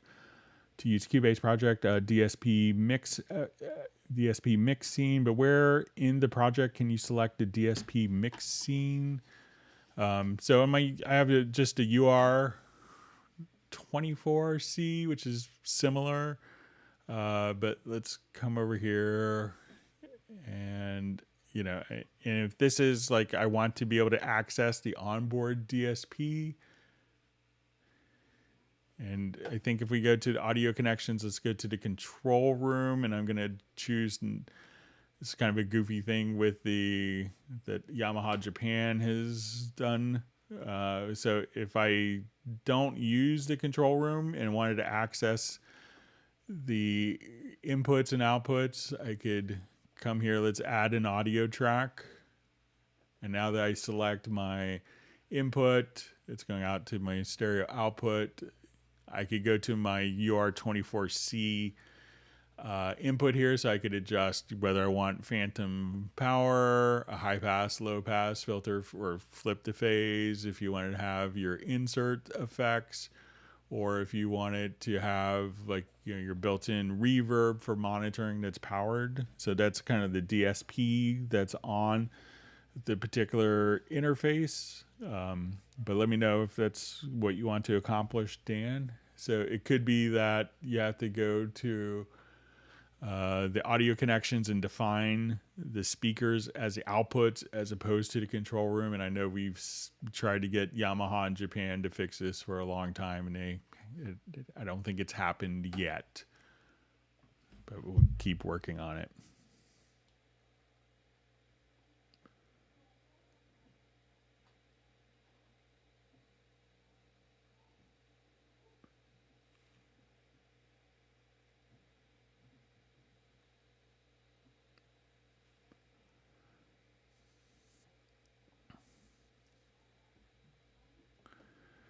All right.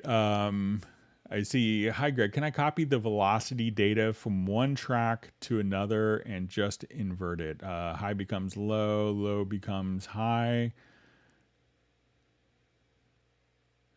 Okay. So if we had I'll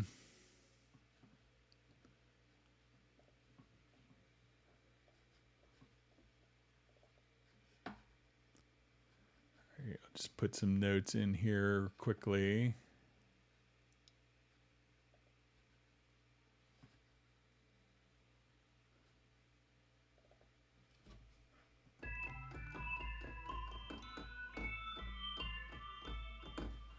All right, so let's say I had like this velocity pattern. Okay, and I wanted to copy that and apply it to another part. One thing that you could do is, let's say I wanted to go to my, this will seem counterintuitive at first, but if you go to your edit quantize panels, I could now drag this part to the quantize editor. And we want to set position here to 0 and velocity to 100%. Okay, so let's say I have my velocity here, and let's say it's all pretty steady. So if I wanted to apply the velocity preset from the original, now I should just come over here and hit Q, and then we've retained the velocity setting. So we just saved kind of a quantized preset, but we could think of it as a velocity preset. So let's say if I wanted to invert those, let's see if we could do it in a logical editor. So let's say we want to take value 2.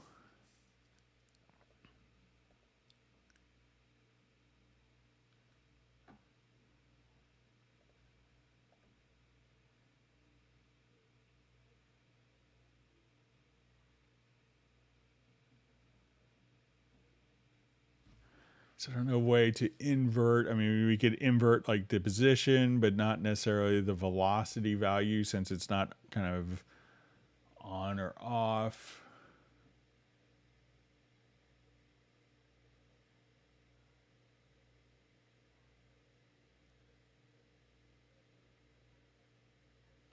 Let's see if we could just do like a relative change if we...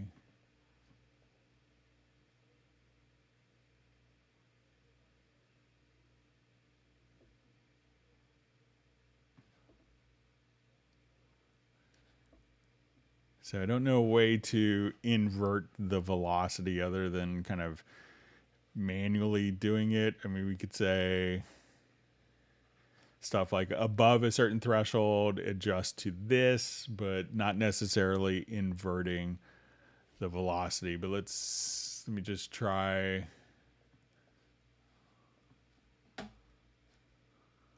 Try something here. Let's just... I guess you could just come here and maybe just...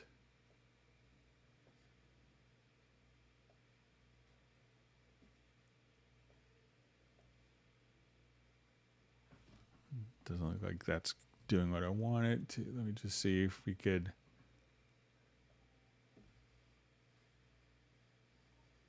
Yeah, I don't know of a way to invert it, but I could copy the velocity range.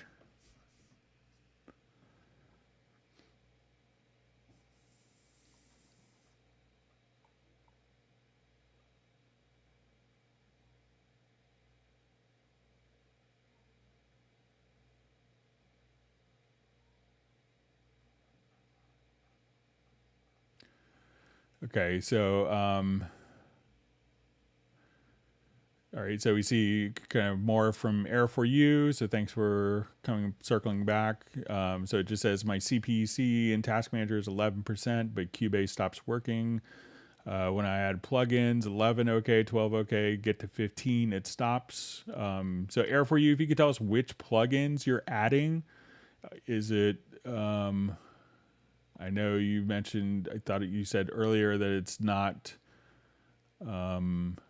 instruments.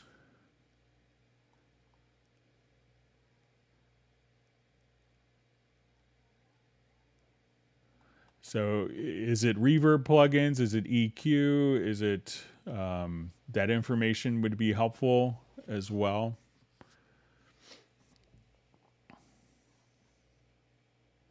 And are you adding plugins on one particular audio channel, or are they spread across different channels? That information would be helpful.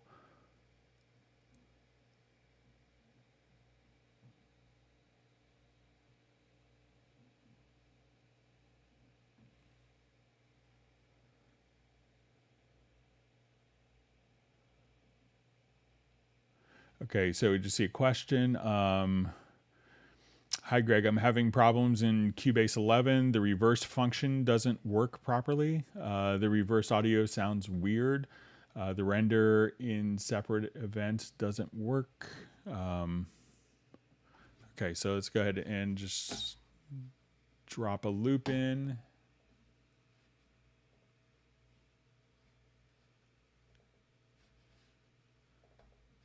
In light we lay. Okay, so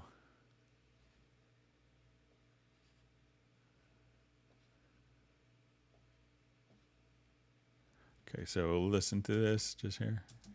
Sorry about that. Let me just.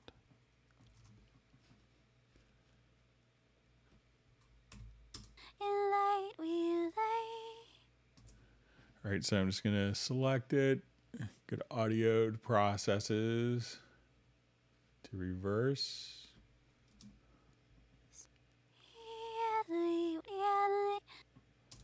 So that kind of seemed correct to me. So I just see the reverse audio sounds weird. And two, the render in separate events doesn't work. Okay, so I'll try the do render in separate events. Okay, so let's say I just had some gibberish organ stuff here. Okay, so I will copy that again. So let's get to our render in place. So we'll do as separate events.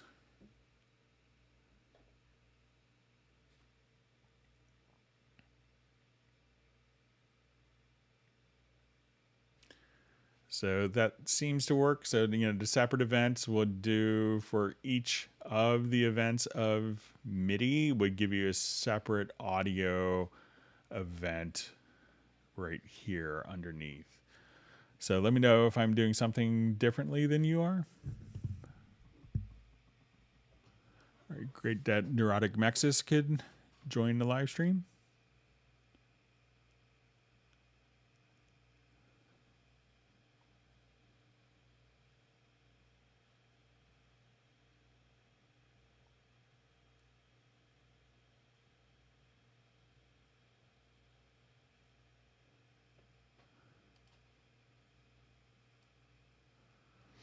All right, so I just see if I've taken my Cubase laptop somewhere on the fly, can Bluetooth headphones be used? Last I heard it couldn't, but it's been a while. So if you come over here to like your studio setup, you need to set, the audio system here. And if you set it to like, built-in audio, or if you have on the Mac platform, if you have Bluetooth headphones, you may see that automatically show up here as an available output.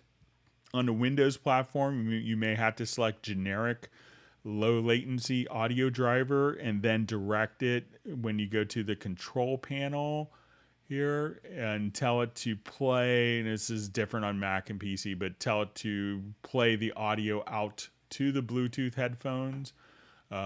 So, it'll pass the audio in a pinch. It's not ideal and it will add latency. So a lot of people will get frustrated. But Cubase will pass audio out through the operating system.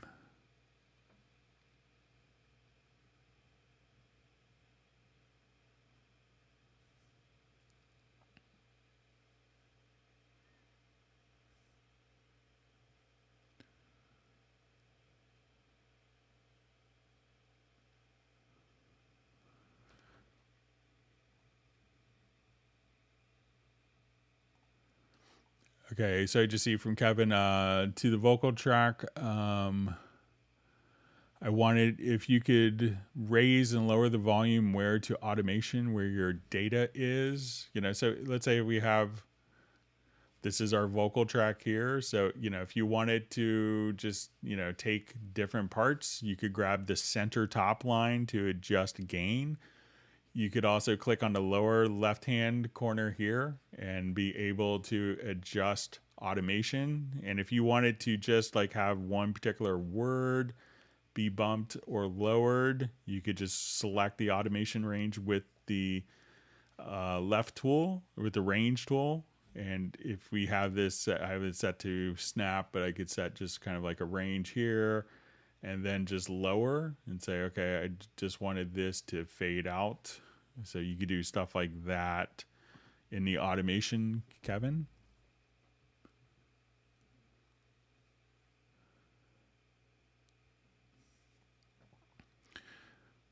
So you see question, Hey Greg, is there a way I can use different audio input and output device in Cubase for PC? I want to use a Yamaha Mo XF as an input device, but not, let me just see if there's, so, generally, when we deal with multiple audio interfaces, it seems like a very convenient thing that you have multiple interfaces. The problem is that they're never truly synchronized. And if we're dealing with, something that is synchronizing at, a minimum 44,100 times per second, it's like USB audio interfaces tend not to have a way to synchronize between themselves. So that's why most of the times we use one audio interface. So, some people can get around, and will probably be a less than satisfactory solution on Windows platform. On a Mac, there's the ability within the audio MIDI utility setup to do an aggregate device.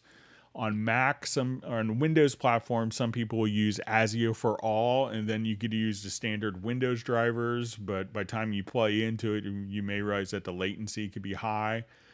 Because generally the latencies will get compounded. So if you have the option of just recording your Yamaha keyboard directly into your audio interface, that would probably be a better solution.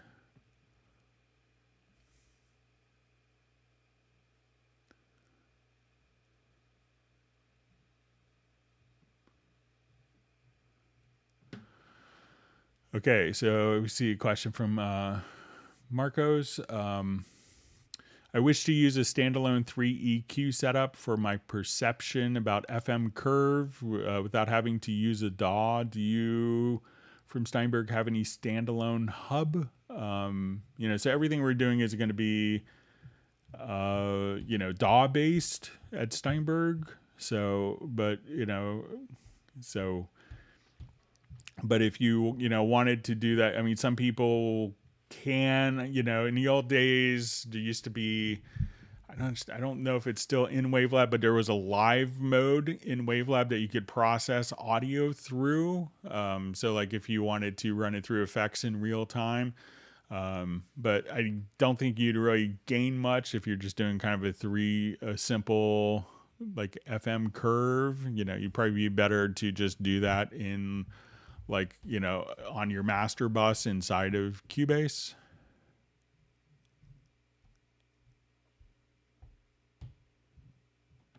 All right, great that JVI could join us on the live stream. Thanks for your kind words.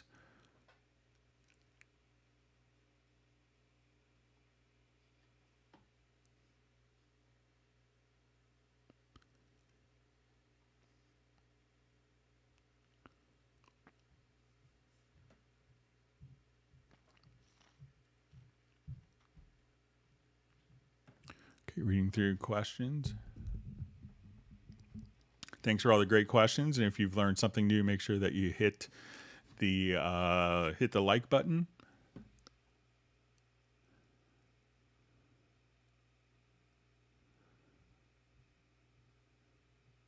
All right, so we see from Kevin Mehmet about the vocal automation. It says without using the fader in the vocal track or the automation in data, raise and lower the volume. So yeah, so really, Kevin, all you have to do is just click here to open up the automation, and then you could just draw it in right here. You could raise sections.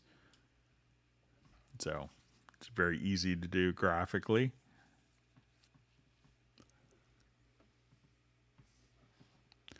All right, so I'm at about I'm about 27 minutes behind the questions.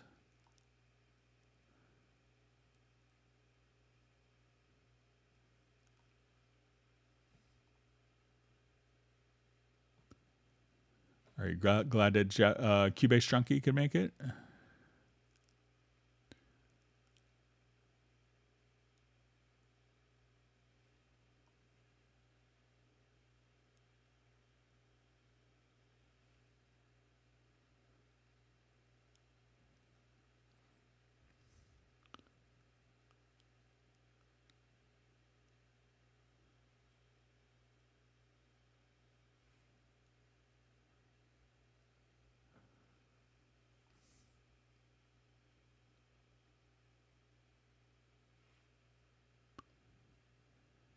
Okay, reading through more comments.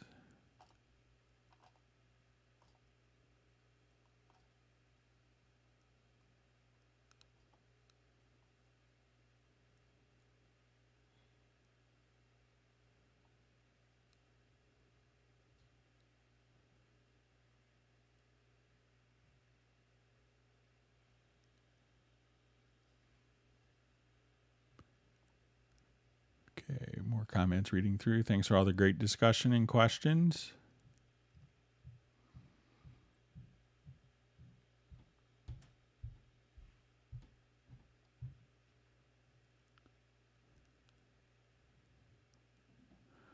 All right, so I see from VVC that I missed your question. So maybe if you could just re-ask the question. Sorry if I missed it. Apologies.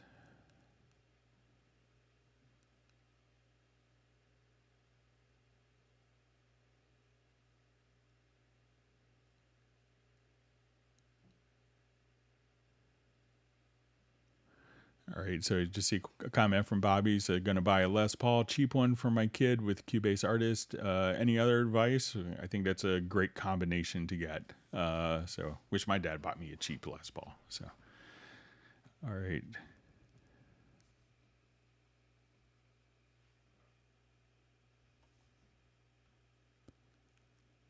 All right, so we have Thomas from Sundsvall, Sweden, checking in.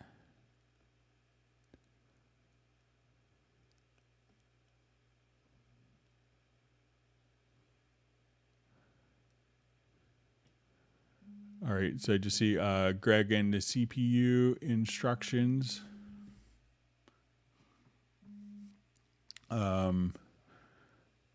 So I had one 6-core switched for a 2/4 with lower clock and the 2/4 to the 6-core 6. I believe the chipset, the instructions.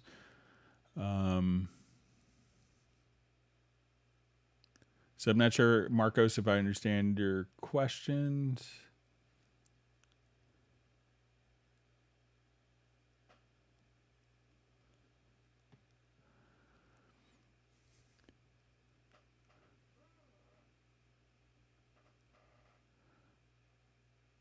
Okay. Yeah. So Marcus, I don't understand if you had a question. All right. I see another question for Thomas. I want to get the cursor to snap to regions when I draw a new region on tracks in the project window. Is there a function for that?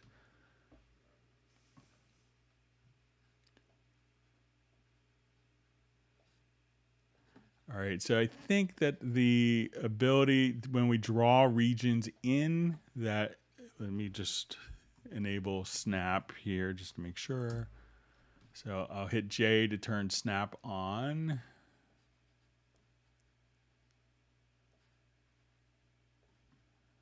But now, like when I go to draw it in, let's say if I have this set to bar, I can't draw in. But so if I just hit J to make sure that snap is turned on and that my grid here is set to bar, if I go to beat 2, I can only draw in the region starting at the beginning of the measure right there. So just make sure that snap is turned on by hitting the letter J. And now I can only draw in, but now if I want to draw freely in, do that once snap is turned on and the snap resolution, the grid is set to bar. I can only draw in at the bar.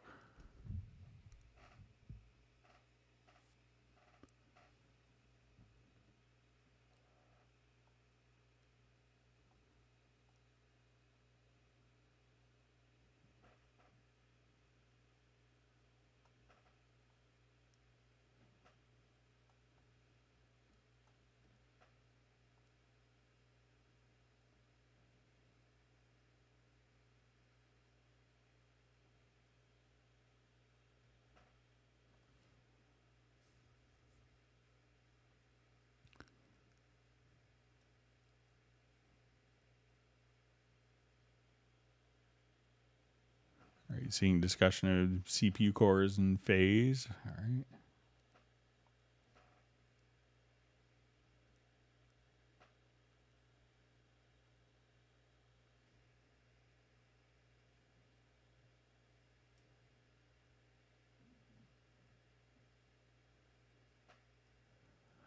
All right, so I see a question. If I put 8 channels in a link, can I make only 2 always stay to? Can I make only 2 always move together? So let's give it a shot for Pablo.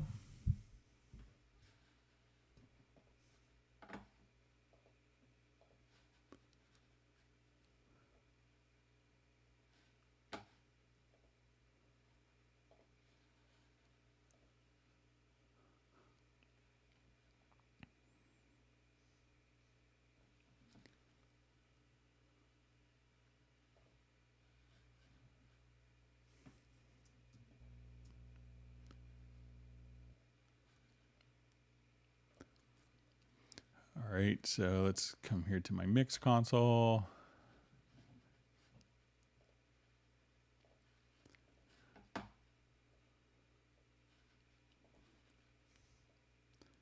Okay, so let's say I want 7 and 8 linked.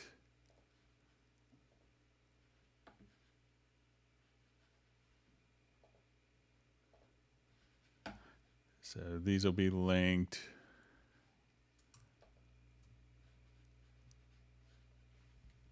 So we're just going to plug a cable here real quick.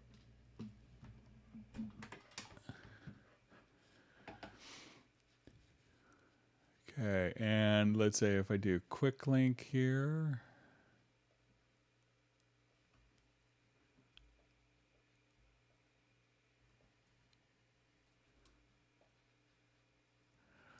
So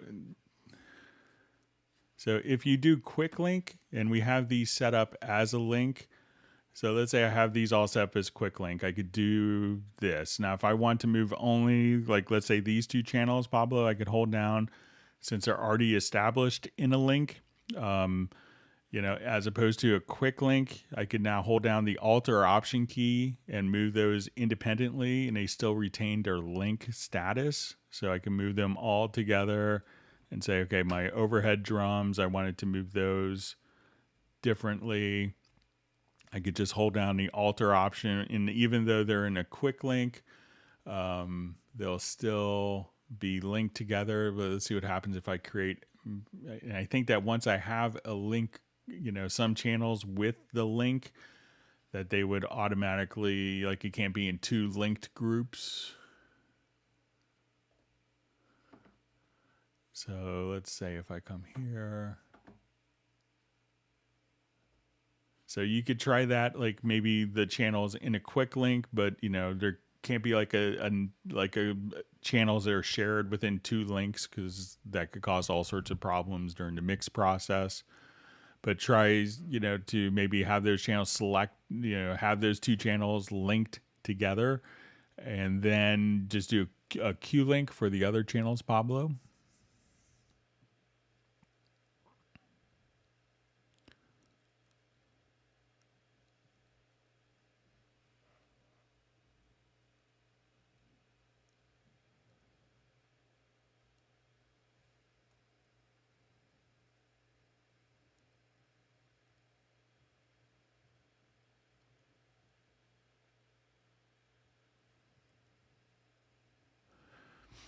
Okay, so just see, so just a question from Mark. I find the output volume of audio through the USB interface of the Yamaha Mo XF very low, below minus 20 dB, even when I play at the highest velocity, and I've added 6 dB to the output volume in utility.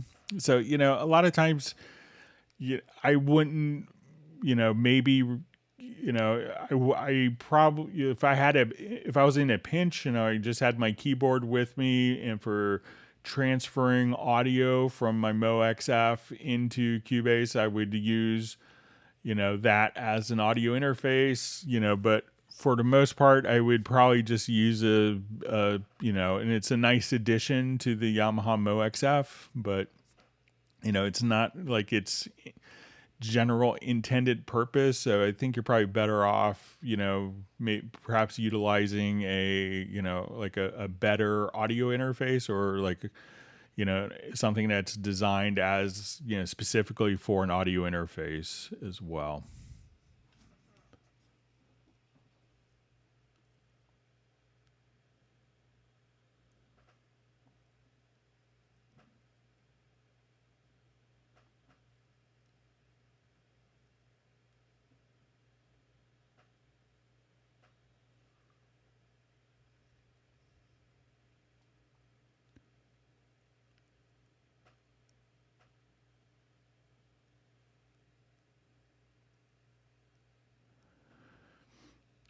All right. So just see, hi Greg. Sometimes I really need to have the track muted and yet be able to play the instrument and hear it during an orchestral composition. How do I do it without muting the whole track? This is from VVC. So I think, in that case, it's not to mute the particular track, but to mute perhaps the event. So let's say if I wanted to,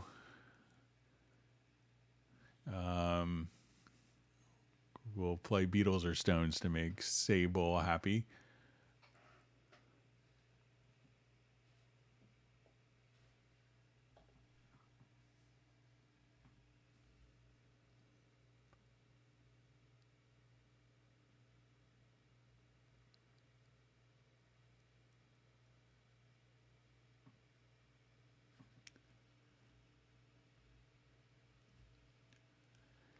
So like while we're here, if I just say, okay, I want to take like, this, the little Mellotron part here, I could just come over here, hold down Shift, I think, or Alt. Let's see if I hold down, but I could just mute all of the events here, and then I could still play along.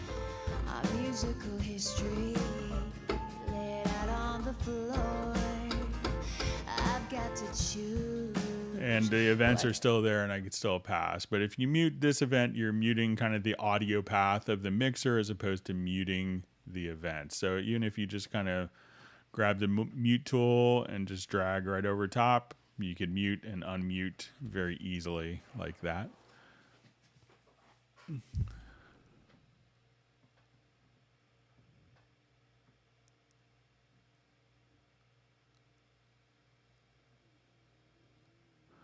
All right.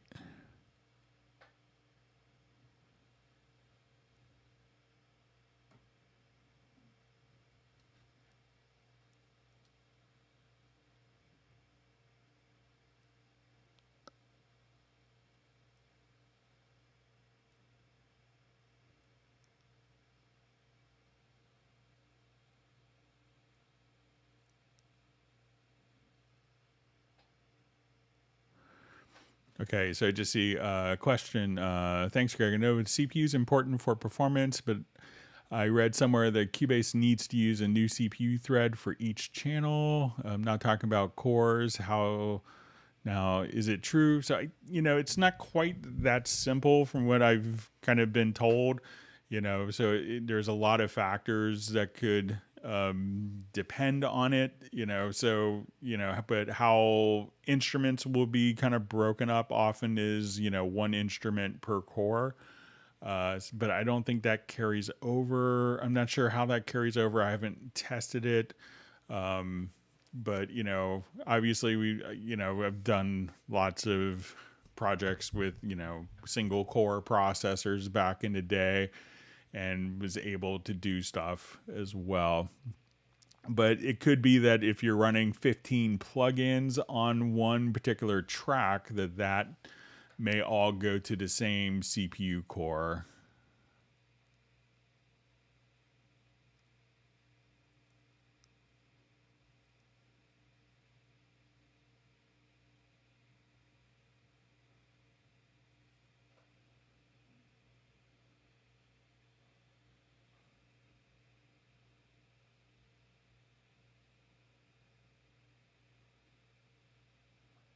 Okay, reading through comments.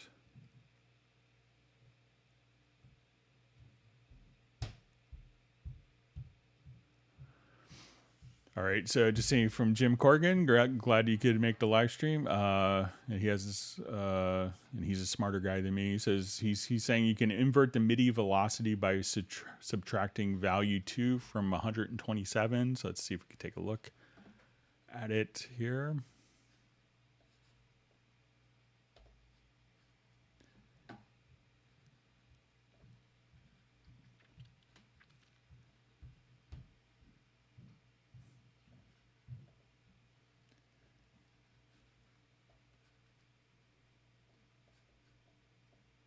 Let's see if I can figure it out. If not, we'll do it on Friday's live stream. So.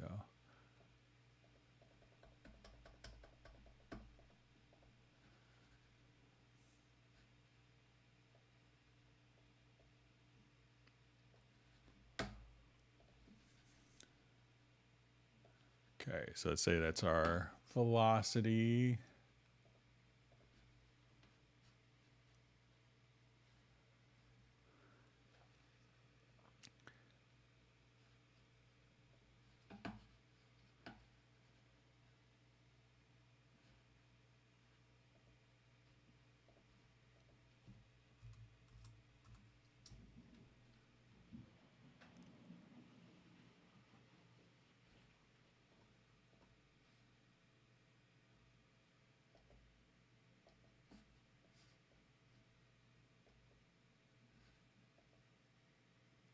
Let me see if I could read Jim's comment. You can invert the MIDI velocity by subtracting value 2 from 127. All right, let's...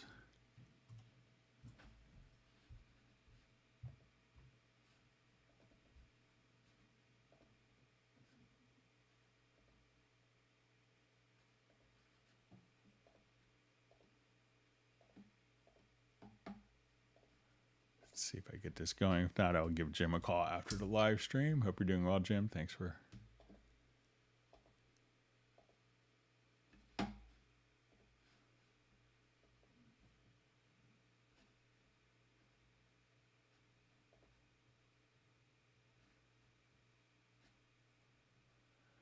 All right, so I'll try that after the live stream. I'll give Jim a call and catch up with him and see if he could teach me that trick.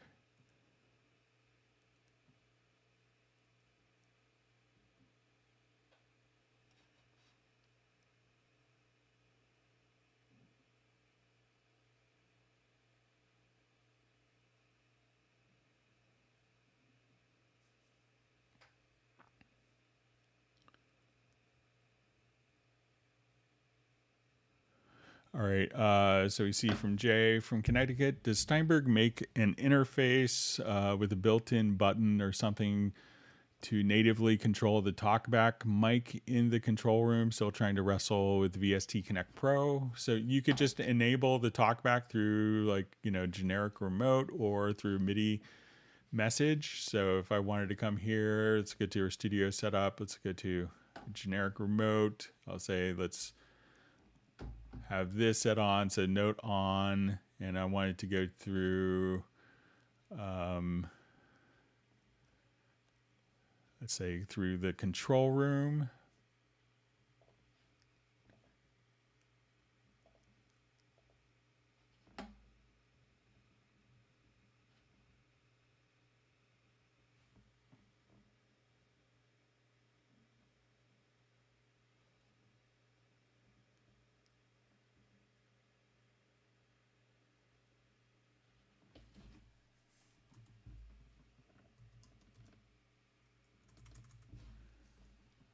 Let me just try the command control room, and then Talkback on or off. Okay, so now hit apply. So when we go to our control room here, this will turn the Talkback on or off. So any MIDI message that you have, Jay, you could just simply set that up. And I think there's one preference that could help when doing VST Connect, so you're not constantly having to worry about it. So let's go to control room.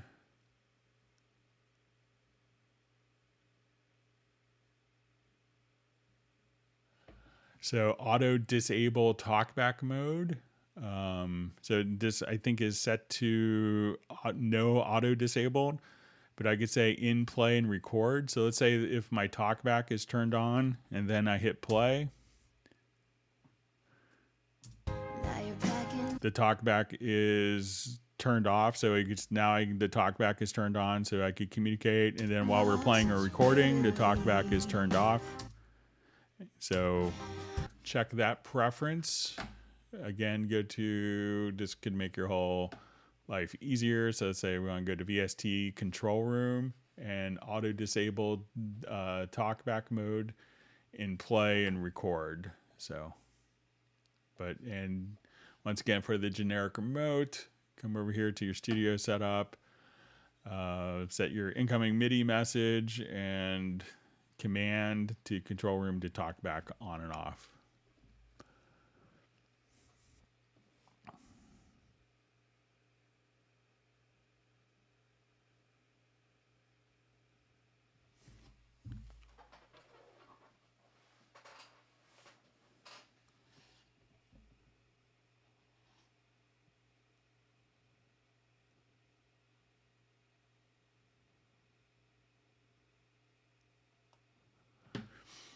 All right, so to see question, hey guys, why can't I save presets in Cubase 11? So check to see, usually you could save presets pretty easily, but just check to make sure that maybe if you're not running Cubase as administrator, maybe it doesn't know where, so that's one thing I would check to see if you're running Cubase as administrator, so it knows where to save the,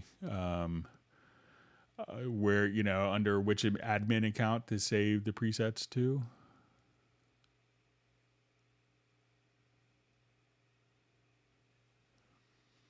All right, so we have Tadaloo and Putak from Iran checking in. Thanks for joining us.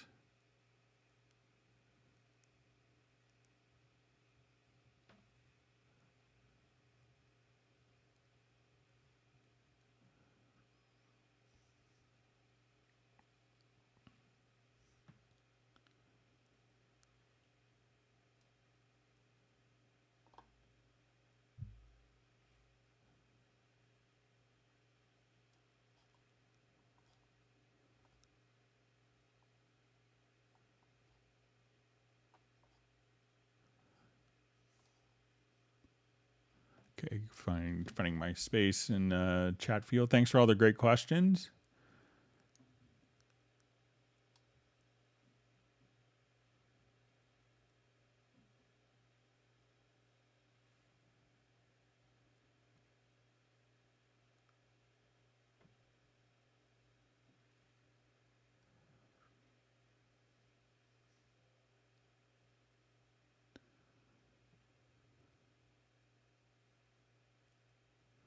Okay, so I see a question from IceX.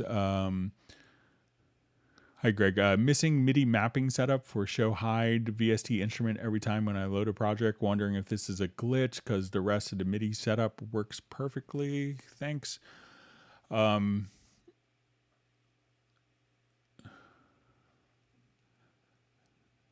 so I get so missing MIDI setup. So I'm not, if you could, is it just like the output ports aren't assigned or the input ports aren't assigned? So it's, if you could let us know, IceX, if it's with only one particular project or if it's with all projects that are using those particular instruments, and if you've resaved after assigning the inputs correctly, if you've resaved the project after that, if you could let us know. But those are some things that would be interesting to see if you load the projects, reset it, and then save it if it's causing issues for you still after that.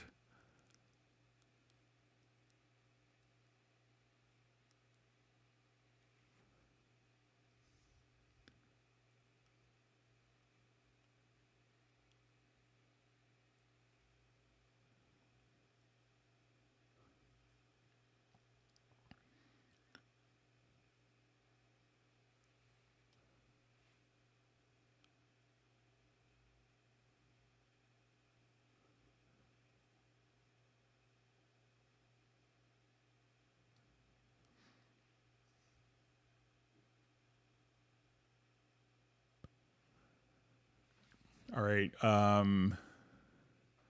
So I just see how to add CC expression under a track. Okay, so if I wanted to add expression, like my CC11 message, in the controller lane, you could swap out the velocity here and choose expression. Or if you wanted that to, if you want to see velocity and add expression, you could click on the plus sign and then just see your CC11 directly below like that. So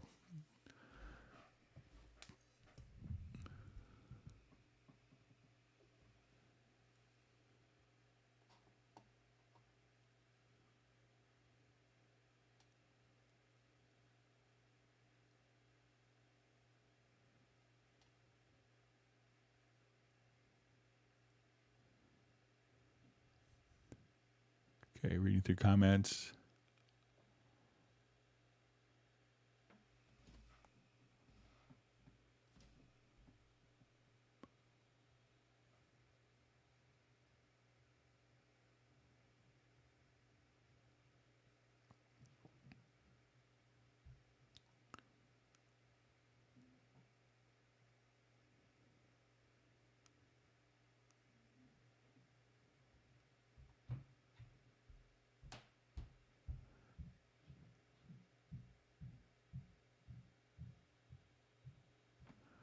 Okay, so question. I meant, is there a function cursor follows edit? When I have used the region tool and I start to play, the cursor will go to the start of that region.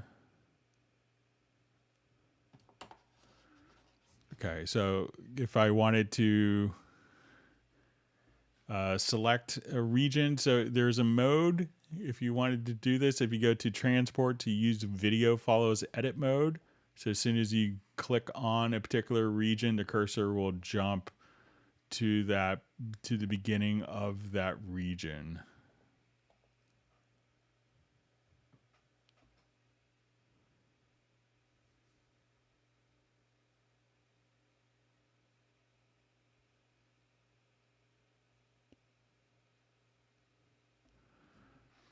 I see the Pablo who had his question within about the drums. So let me just jump back and sharing with in a VCA group. So let me just, I don't think that there's a way, because I think that would still be kind of a link, Pablo, but I'll give it a shot within the VCA group.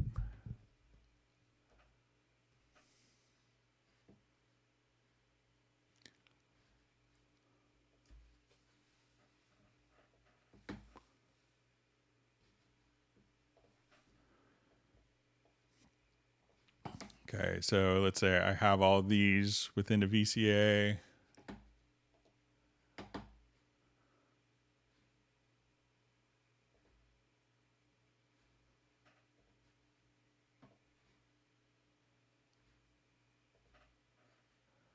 Okay, so now we have this. So I think if I just hold these down and just do a quick link on those,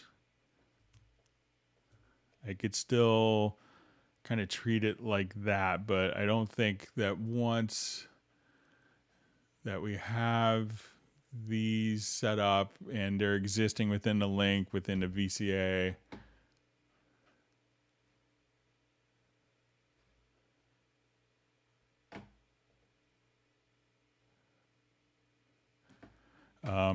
something you could do, Pablo, and this could depend on when you do this, but if I have a VCA fader for those selected tracks, so let's say I add a VCA fader to those selected tracks, then I could add another VCA track to the selected channels.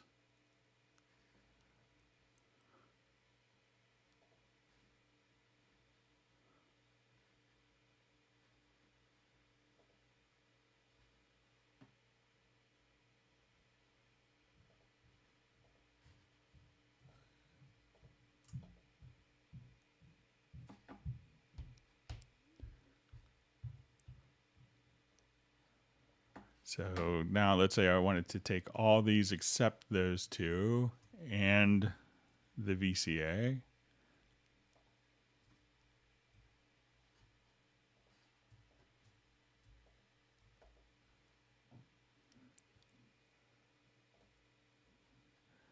So now I could treat these as their own kind of sub VCA, and this VCA is being routed to this VCA. So, and I realize that you may not have set that up initially that way, which you may have to, but you could have this kind of all going and keep that and be able to adjust accordingly here.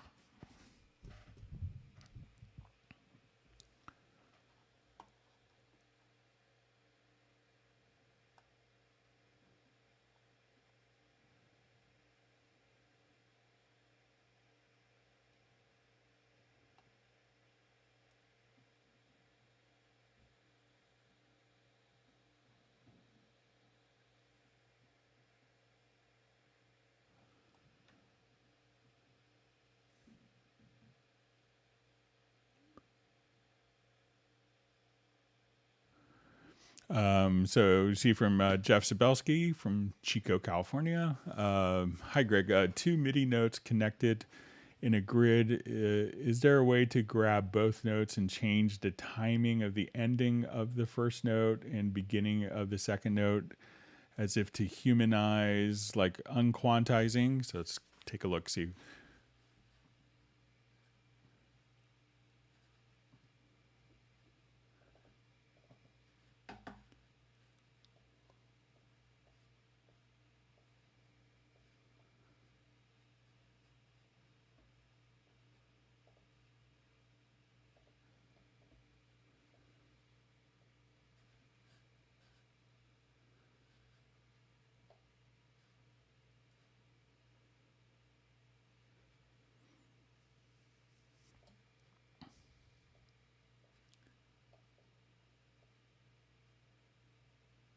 So I think if you kind of grab, let's see if we can.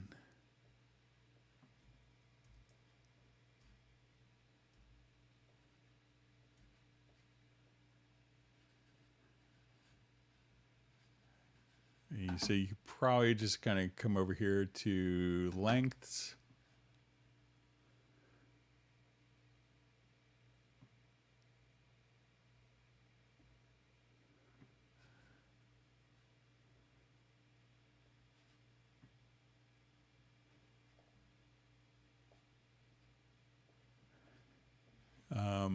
So I think you could probably maybe in a logical editor, you know, be able to adjust timing. So let's say if I want to transform type is equal to note, and here we could set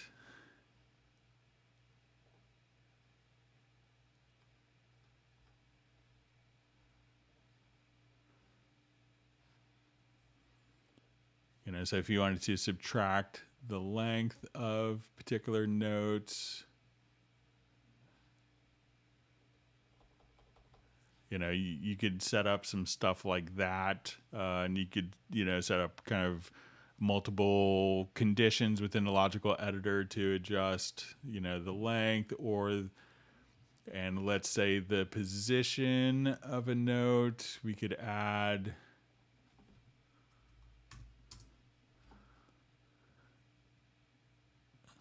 so at this point we could, just be able to kind of adjust the position, which is kind of the front end, and the length, the back end. So if you wanted to subtract both of those, and let's just say we'll make this shorter so we could zoom in and see. So as we do this, you could, let's say, add to the position.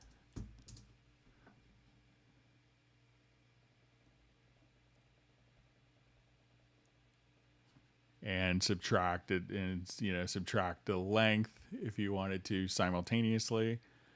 So let's say if I just wanted to do this to 1.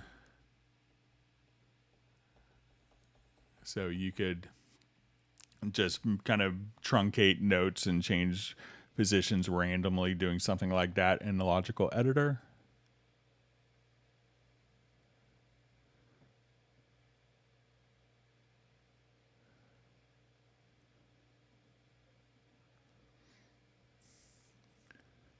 Okay, so we see a question from Bobby. If I render something, it doesn't record all the effects from my plugins. Do you guys have the same problem? So if you could let us know if the plugins are set up as sends or inserts, or if they're all kind of at the same stage.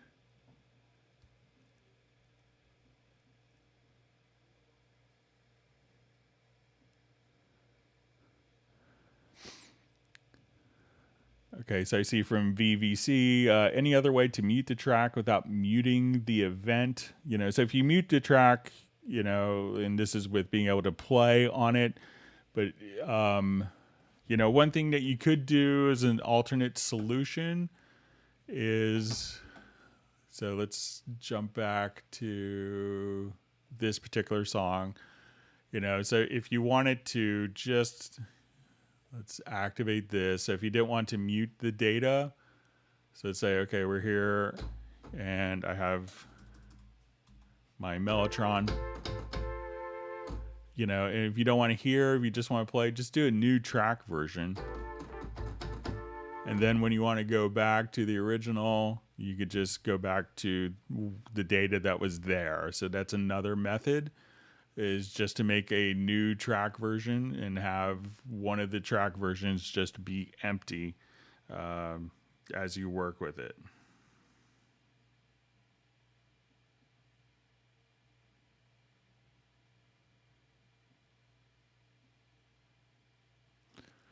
All right, so I think I just got an email from Jim Corrigan. Let me see if we can get the logical editor thing. Let me see.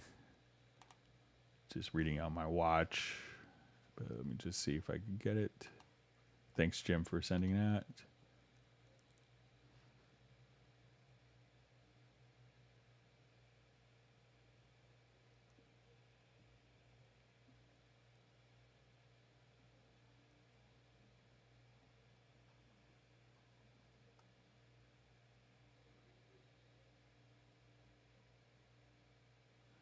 All right, so I'll try that for Friday's live stream. Thanks, Jim, for sending that along.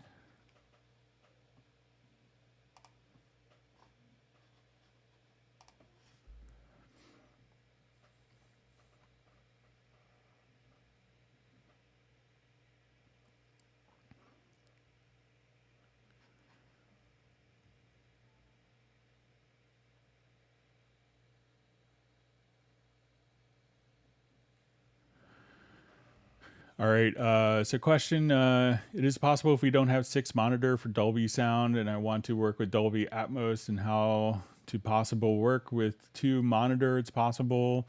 So, you know, some people you could do, you know, like if you have it set up, you know, where you do the ambient decoder, but, you know, generally if you're going to be doing Dolby Atmos, you know, it's ideal to have the speakers set up. But there are, you know, some utilities, you know, they will kind of get you started, but it's not going to be probably the ideal solution.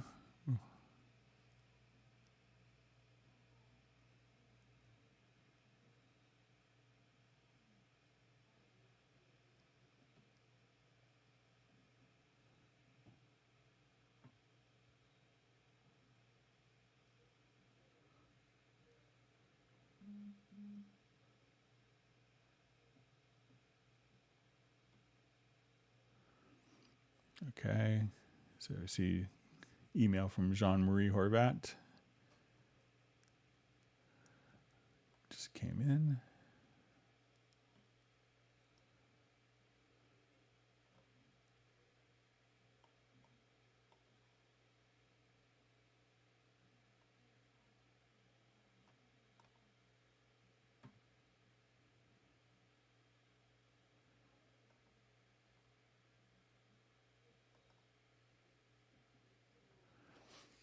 Okay, just going through finding my spot. Okay.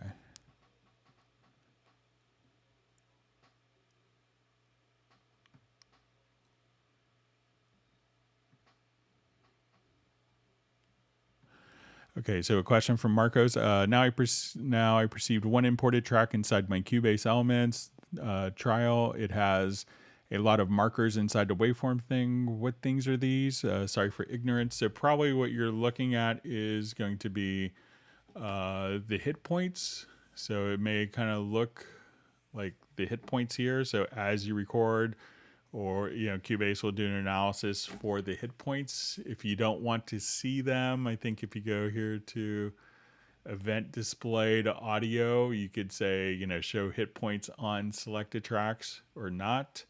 So if I kind of come over here, I could just look at different audio files and have that, but those are just kind of like rhythmically significant points as hit points.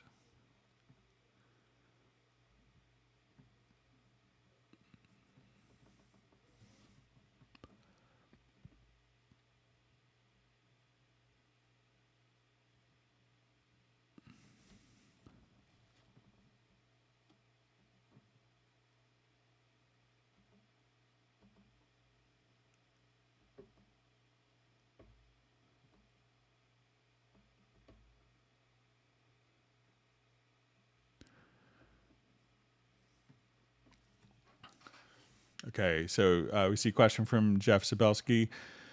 Greg, should the layers option in score be learned to use so that the key switch notes don't show up in the score? Can you display how the layers options can be used? Thanks always.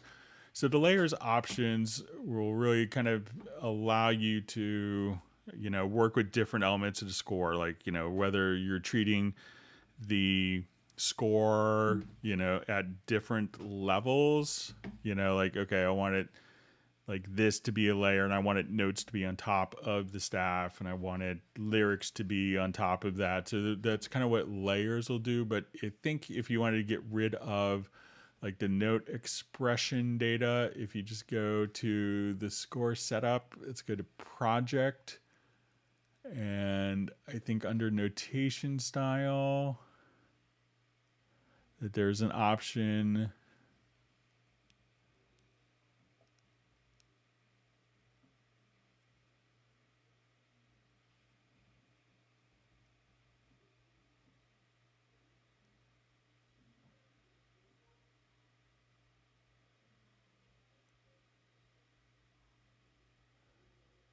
I think it's in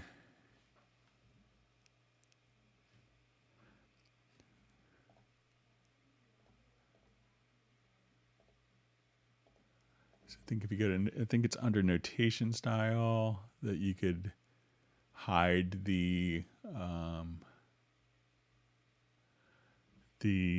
articulations from the note expressions.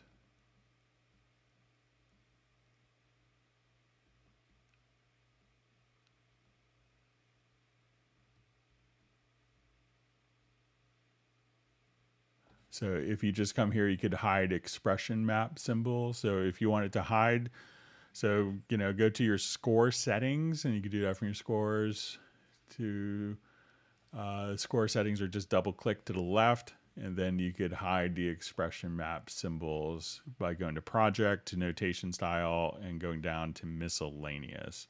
So you don't need the layers to hide the articulations in the score editor.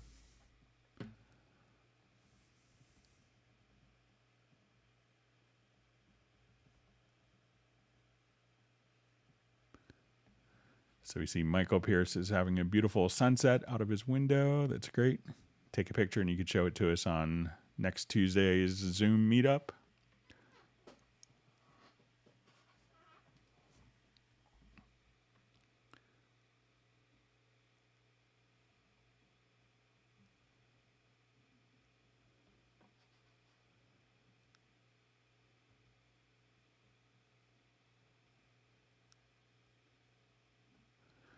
All right. So just seeing, I think this question about not being able to save presets. So it says, hey, Greg, I'm on a Mac and there's only one profile on my Mac. So running Cubase as admin is, I guess, the only way possible to run it. Or did I misunderstand your answer? So a lot of times that could be more of a Windows thing. But if you could let us know exactly which presets, is it a track preset? Is it saving the song? Is it plug-in presets? And if they're saving or you're just not able to load them, that would be helpful information.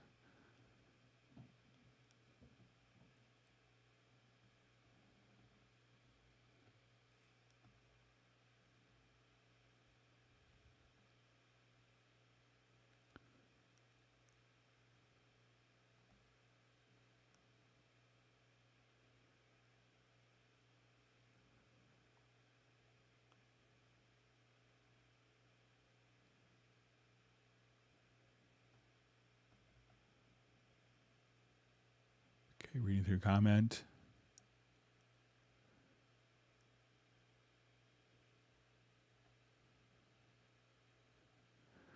Okay, Jazz Dude wants latecomers to smash the like button. Okay, so we have a question. How do I import and split to different channels poly wave files? So you don't really have to just import the file. It will be imported. But if you have, like, let's say a stereo wave file, kind of like what we see here, that you should be able to just go to your project menu and go to convert tracks and say multi-channel to mono. And then that would just take your tracks and automatically turn them into your left and right channels, just like that. So just select the track, and whether it's 5.1, 7.1, or, you know, if you have 5.1, you could just come right over here to project to convert tracks and choose multi-channel to mono, and that will take your poly wave and split it out for you. All right, so we have Rude Screen checking in from South UK. Thanks for joining us.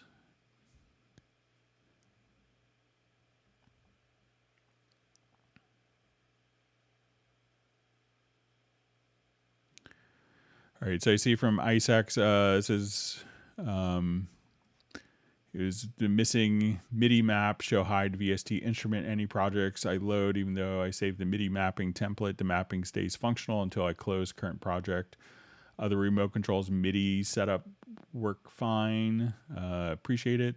So if you want to send me just an error of the message, and also if you have the if you have the MIDI remote control being used if the MIDI port is being used as like a generic remote or for a control surface in addition to a regular MIDI controller, then that information would be helpful too. But if you want to send me a screenshot, you could email me at clubcubase@steinberg.de. All right, wonderful to see Fett from Nashville in the live stream. I hope you're doing well, buddy. Miss seeing you in person. So glad you could join the live stream.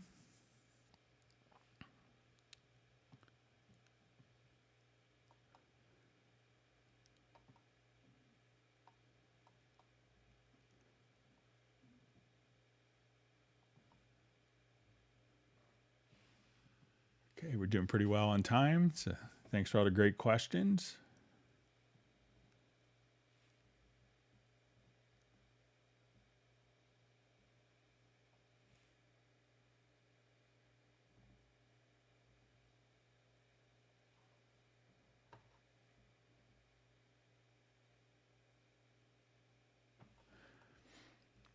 All right, we have a question from JVI. Greg, I'm having a brain freeze again. How can I set certain channels to always be there in the mixer in the lowers, not the lower zone, but real mixer, for example, stereo out to always be visible on the right? Okay, so let's come over here. I'll just open up our big mixer. All right, so we have our full screen mix console. So I'm gonna click on visibility on the upper left-hand corner. In the lower left-hand corner, click on zones, and we see these dots. So I'll go to my input-output channels here, and now I'll fix this so that my stereo out will always be kind of anchored on the right-hand side. So now it will be so we can basically split the console to 3 zones. But if I always want that fixed to the right, just come right over there and fix it on the right hand side. So just this little dot. So once again, click on the visibility tab in the upper left hand corner. In the lower left hand corner, click on the zones tab.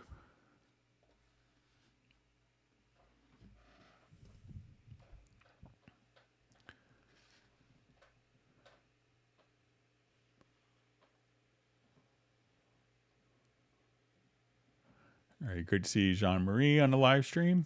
So I'll get a chance to respond to your email after the live stream, Jean. Thanks for joining. Jean's a wonderful engineer. Okay, so John is saying on the multi-panner, I can't see the rear view, just the top. So let's say if I come over here, let me just open up and see if I have it in my recent list.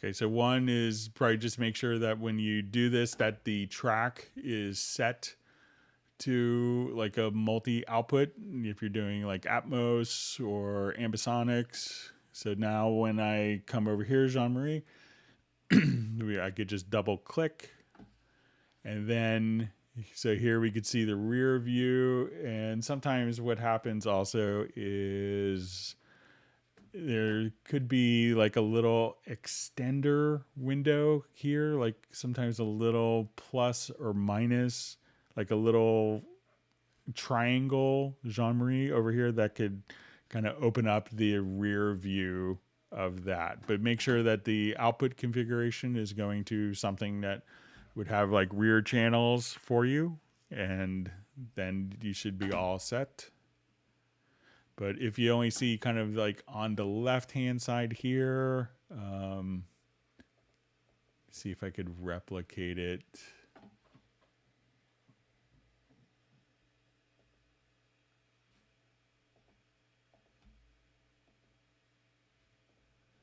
Yeah, so but most of the time when just make sure that you have it being sent out to like the channel is going out to the correct output bus.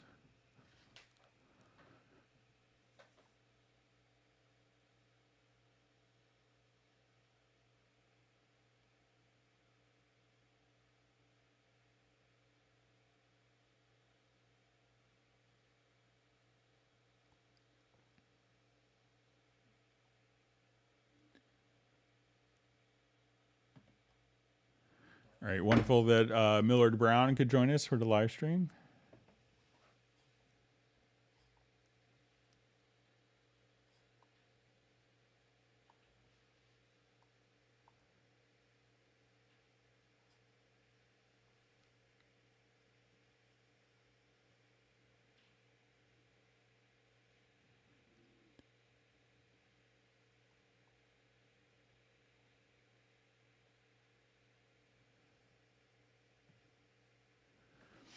All right, so we just see how do you link plugin parameters?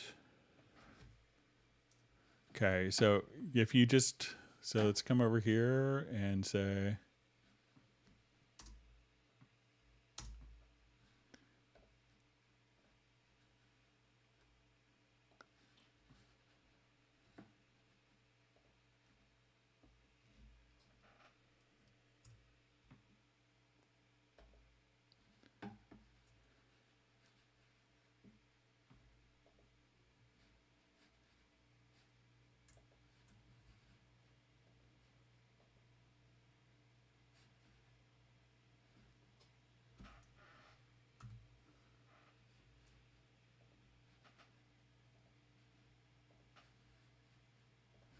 okay, so I'm just gonna add some plugins here. All right, so let's say I have,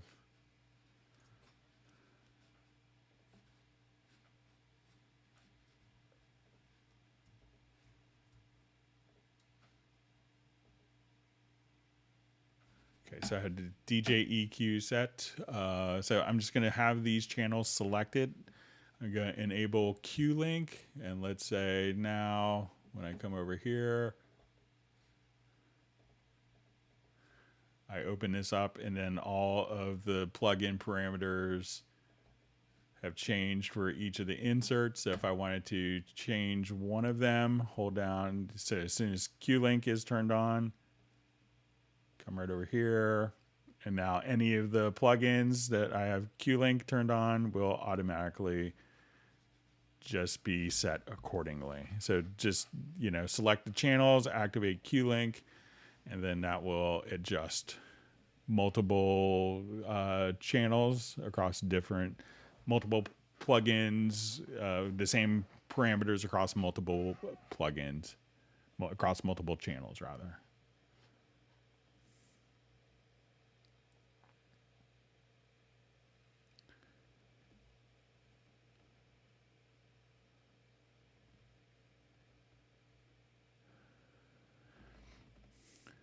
All right. All right. So I see from question from Philip. We want to record our band on 6 tracks, but the tempo of each song is different. Can we cut up the tracks afterwards and not have each track tied to the 120 BPM original setting? Thanks. So yeah, certainly. So let's say I'll just do something that's kind of varying in tempo.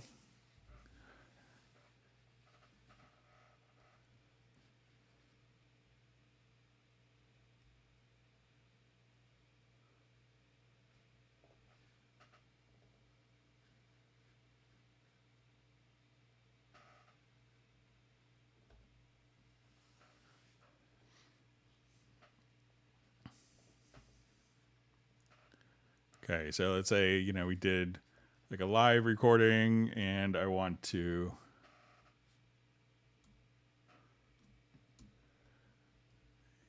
and these are all different tempos, record it without a click. So I'm just going to come over here to, let's say, an overhead track, and all you have to do is go directly to your project menu to tempo detection. And I'll say analyze.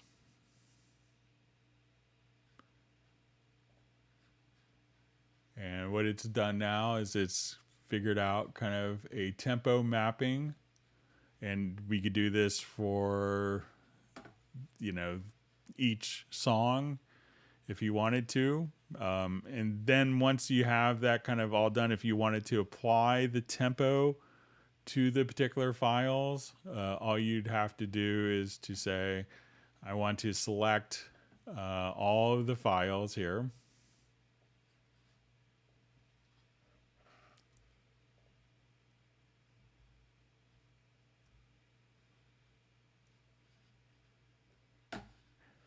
And go to audio to advanced and say set definition from tempo.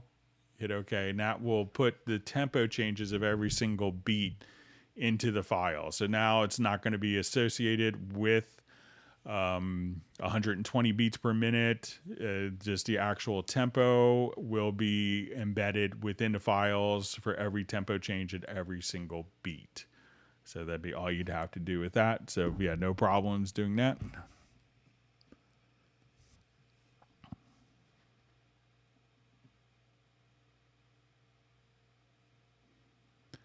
All right, so we see from Jean-Marie, it's like, love this, Amigo, what was such a great forum. So it's great.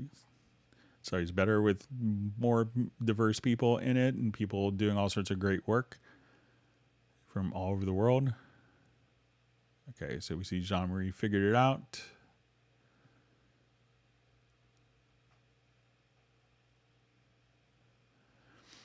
All right, so we see from Jeff Sabelski, Greg, what is it in Squasher that makes mixes clarity of sound sparkle so nicely? Some of the resulting clarity is very unique sounding to me. Yeah, so if you're not familiar with like Squasher and kind of what it does, it's kind of an it's kind of a multi-band up-down compressor. So I'll just kind of show it as a quick example here. I think, see if this is a project I was thinking of. It's probably not, no.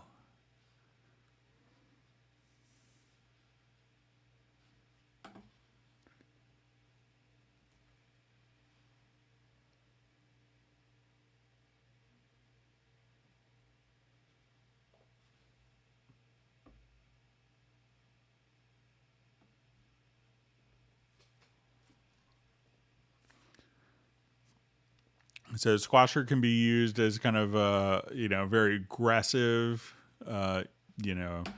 tool for EDM functions, but it's not necessarily limited to that. So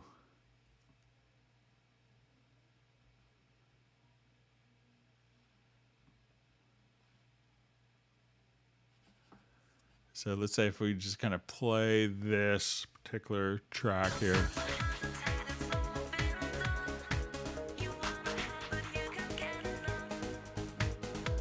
So let's say I just want to put on like the kick. A lot of people would do this on kicks to make the kicks kind of really jump out of the mix. But on like, if I put it just on like a regular mix as well.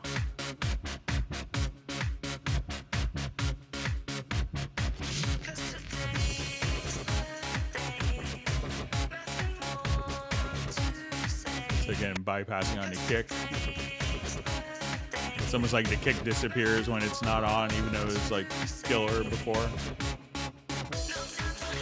Turn it back on.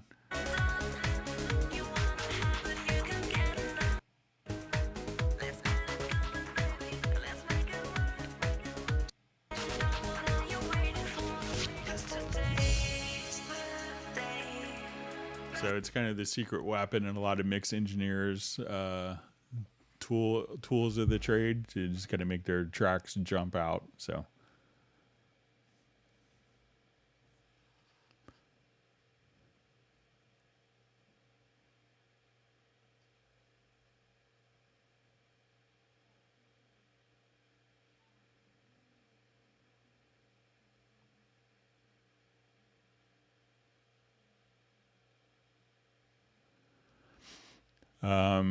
All right, so I see just a question. Hi, Greg. Is there a way to force the Cubase drum editor to rename the instruments being routed to it from the instrument, say Superior Drummer? So the only tie-in that really works with that is going to be Groove Agent. It's the only one that does that. So I'm sure it's not limited to Groove Agent. But I'm not sure if Superior Drummer 3 is even a VST3 plugin.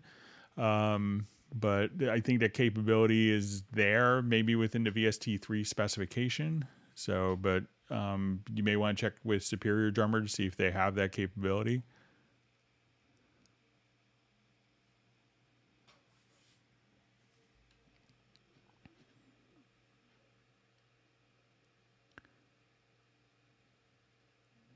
All right, great to see Graham Witcher joining us from Royal Wootton Bassett in the UK.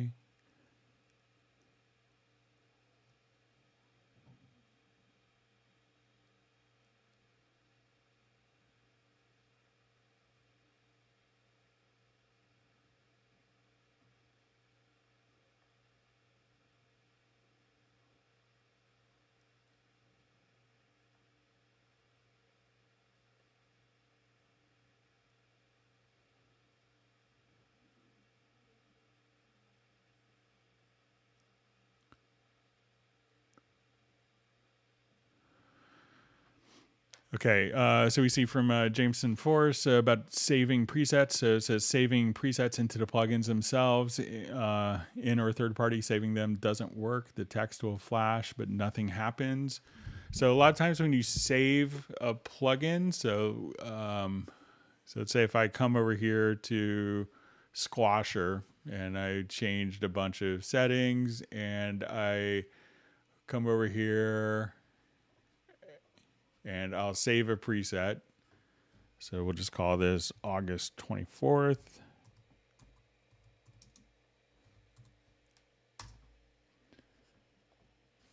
Okay, so now that I have that preset, so, you know, where it may show up is if you go to Media and go to User Presets, and now you'll see, okay, VST Effects presets. Let me just make sure I did this right. Okay, so User Presets, so let's say VST Effects presets. And here's August 24th, and now I could just drag and drop that right on, and that's where the preset is stored. So make sure you're looking in the right location, so it may not show up. So it shows up there, but you could also find it in the user presets area as well. But you can see I'm doing on Mac as well.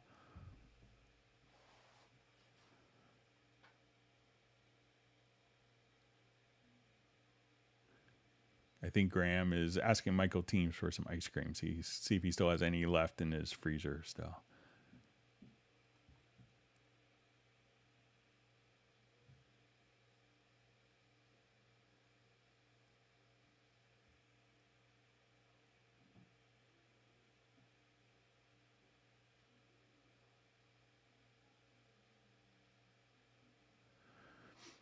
Okay, so I see from Jeff Sabelski says, you showed me a notation style. I did that from last week. It'll hide articulation symbols in the score part, but not the key switch note.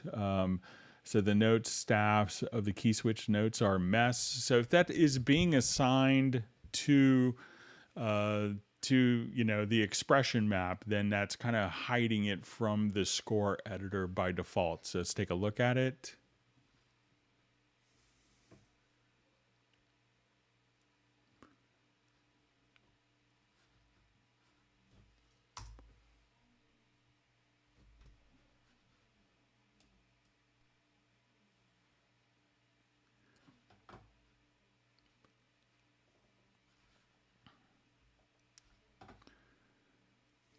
All right, so let's say if I'm here and I just doing my articulations, and now I go to look in the score editor, even though we have notes that are switching between those. I'll come over here to the score editor that we could see those written in, but the notes aren't being written in at every time that there's a key switch. So make sure that you have those being assigned directly to the, and if I wanted to hide those, again, just project notation style, miscellaneous, and then I could hide those. But, once they're installed to a particular and routed through the expression map, then the expression map note that triggers that particular articulation is kind of filtered from the score and the key editors.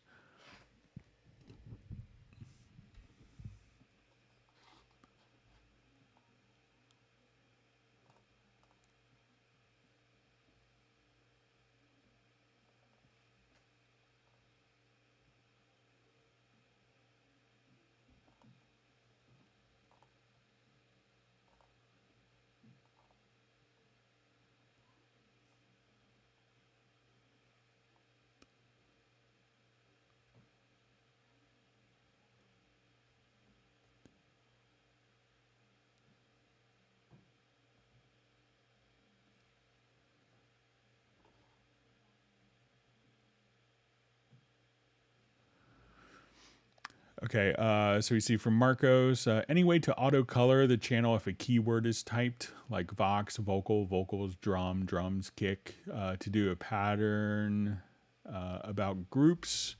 So if you want it to colorize, okay, so let's say if we go to the project logical editor, I'm not sure if this is in the Cubase Elements trial version that you have. But if you go to the project menu to the project logical editor, I can say, if we'll say transform, and I'll say name contains, let's say flute. And then we'll see action target. We'll set color to set to fixed value. So anytime it has the name flute, I want the part to turn red. So I could just come right here and, anytime that says horn,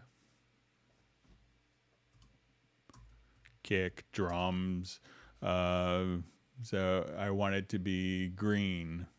So horns are always green to me, let's say. So come right over here. Now any track the same horn will be switched based on that. So you can have different project logical editor presets to colorize based on the name of tracks or events.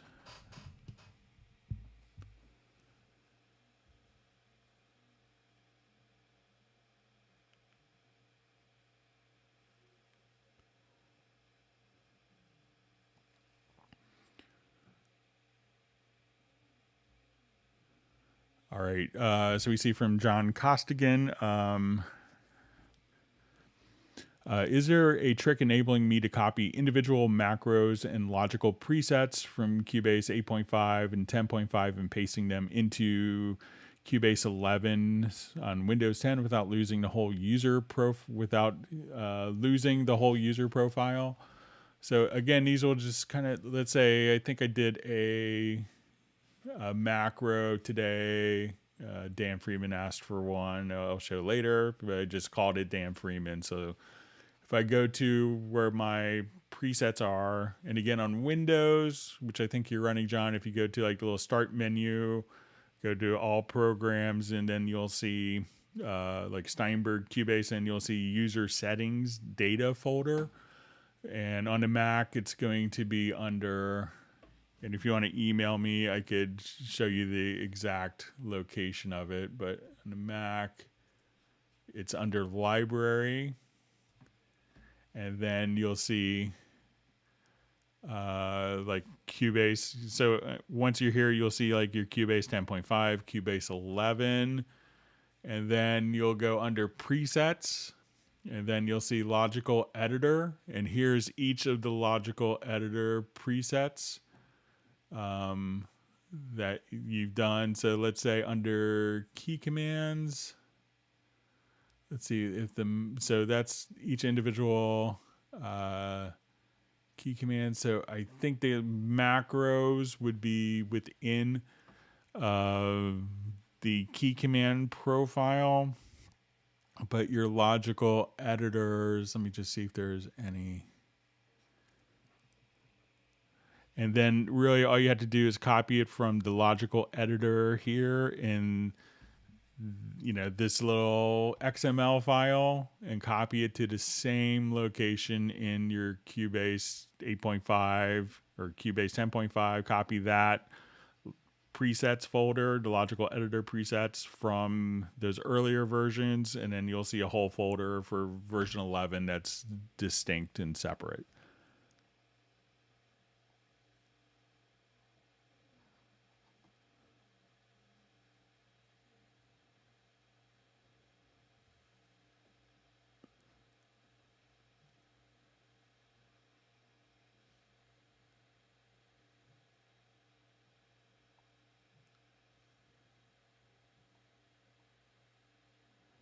Okay, reading through more.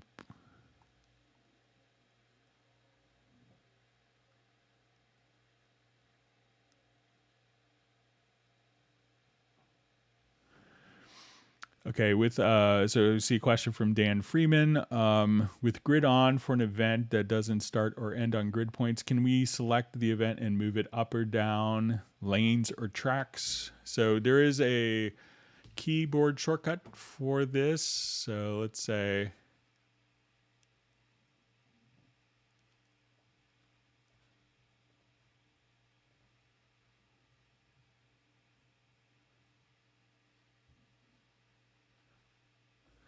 all right, let me just set this up quickly.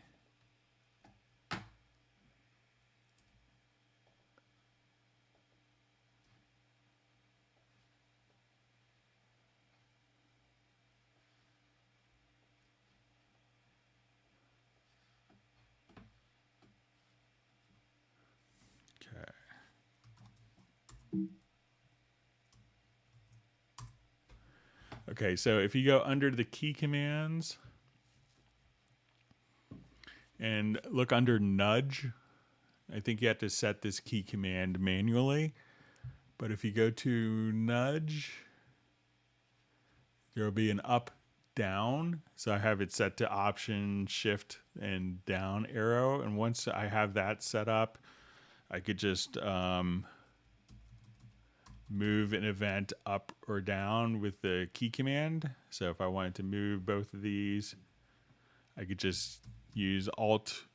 I have Alt or Option plus Shift and then up or down arrows just to move the events up and down. So set the keyboard shortcut again under key commands to nudge up and nudge down.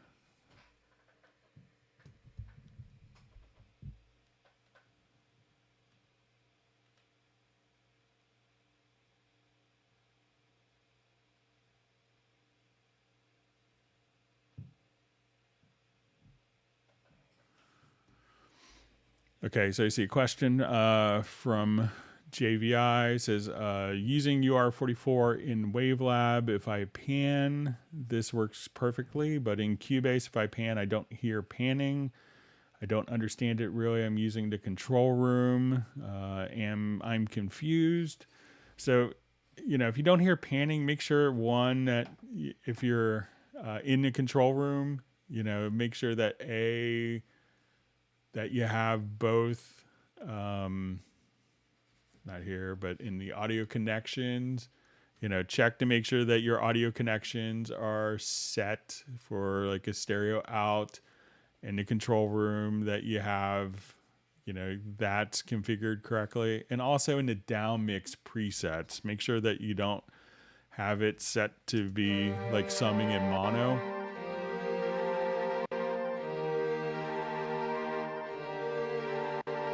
So if you have that set to sum in mono, so sometimes people leave that on accidentally where it's summing down to mono.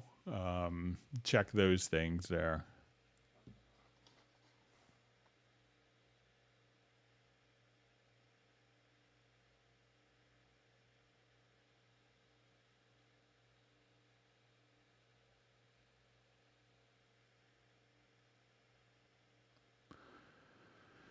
All right, so we have a question. When recording multiple takes on the same track, is it possible to have Cubase color the different takes in a different color so that when you're comping, it's easier to distinguish between takes? So currently it's kind of set up to where it's based on the track color, and each take would, basically show up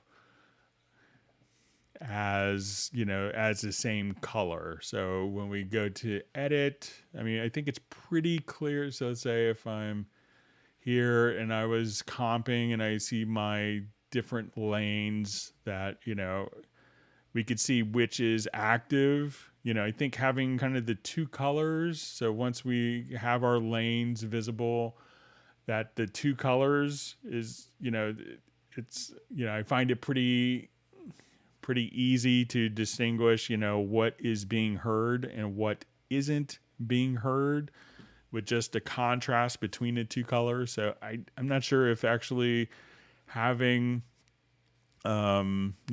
each lane with its own unique color would speed anything up. But this is, I think, very clear as to what is sounding and what's playing back and what is muted.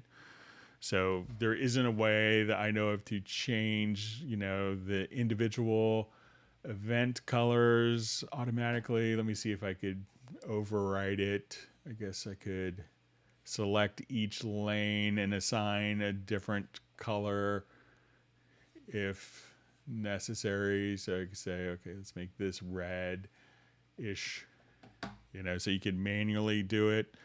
And you could probably, if you wanted to get as creative, let's see if we could do a logical editor preset. So let's say if name contains lane 5, set color to green.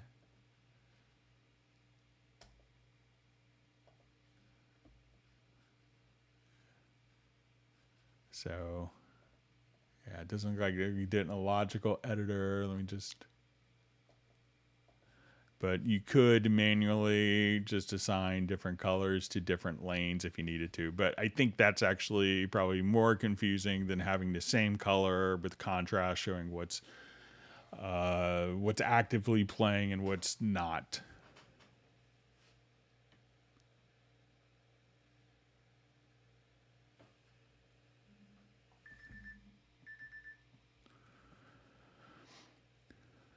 Okay. See, Michael Pierce just checked out Jean-Marie Horvat's discography. So, yeah.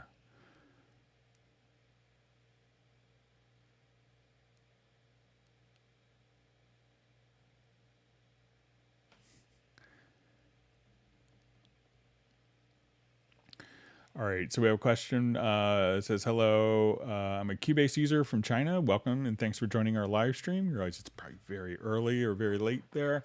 I want to know how to find the pitch of kick or some small percussion in Cubase.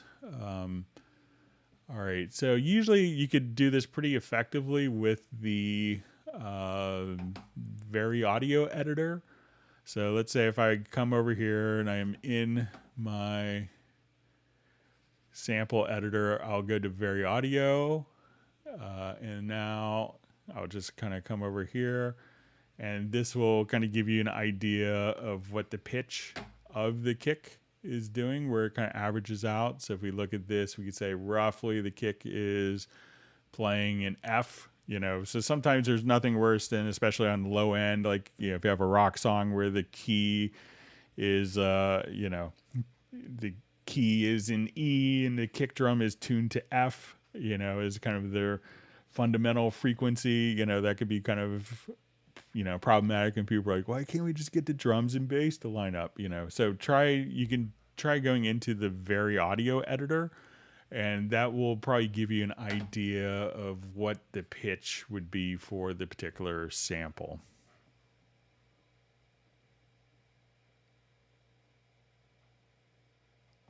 And sometimes, let's see if we take another approach to this. So let's say if I'm here,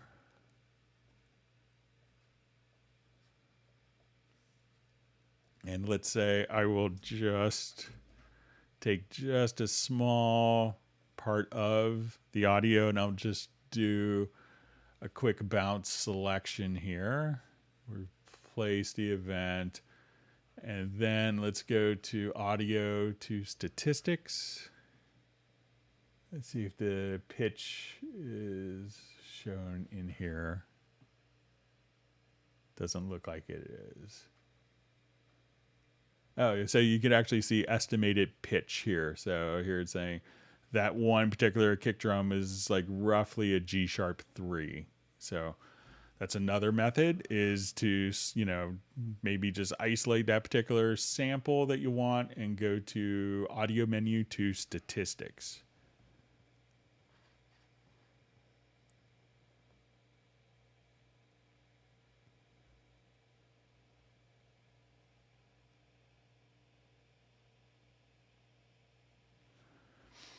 Okay, so we see a question from Aaron Baker. I just got Pro 11 up and running. I thought HALion was a free part of Cubase. Does someone have a link to it? The page I tried keeps giving me a page 404 error. So you get HALion Sonic SE with Cubase, so but not the full version. So we could think of it as a subset of the full version of HALion, but to download where HALion Sonic SE is and all the instruments and content that's licensed with your Cubase, really all you have to do is go to the Steinberg download assistant and select Cubase, select your Cubase Pro, and everything under here is included within your Cubase license. So you'll see that you could download, you know, Groove Agent SE, HALion Sonic SE, plus its content, Pad Shop 2, Retrolog, Loop Mash.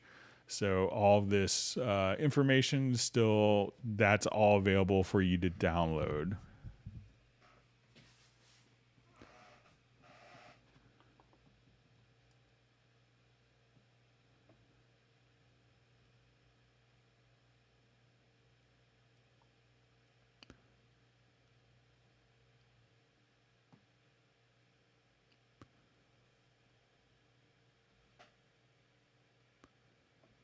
Okay, we see that Jazz Dude's doing some great moderation for us. Thank you.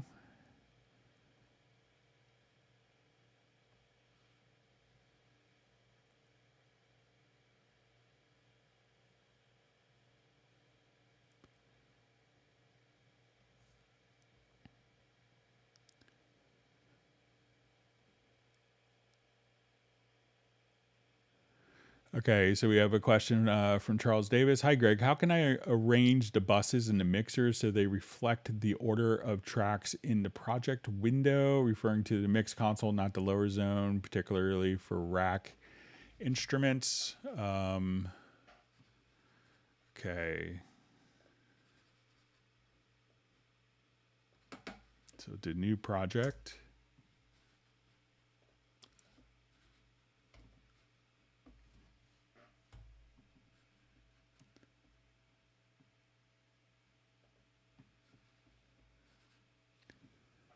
Okay.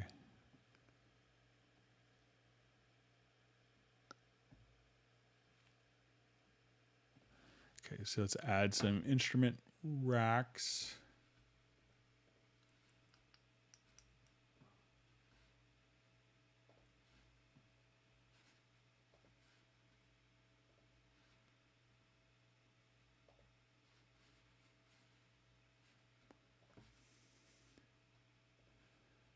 Okay, so let's say I have patch op and retrolog here. So you can see the VST instrument outputs here. Okay, so now generally the order is going to be set from kind of the main project window. So let's say if I go to, so I can see my patch op and retrolog here. So let's say if I wanted patch op to be at the top, I'll move this. My patch op is now reflected. So we can't unfortunately move kind of within the mix console. Hopefully we'll see that coming in the future, but you could just, you know, move it directly, you know, from the main project window and move that kind of wherever you want. And at that point, that order will be in sync.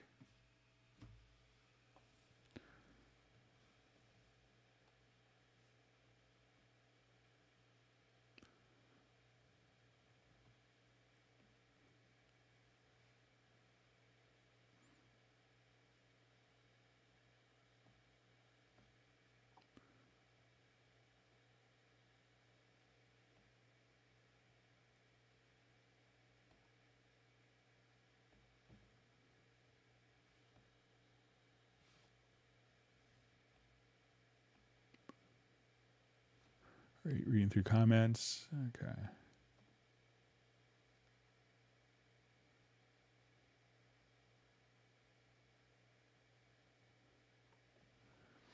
All right. So we have Michael Marshall checking in from Somerset. Thanks for joining us.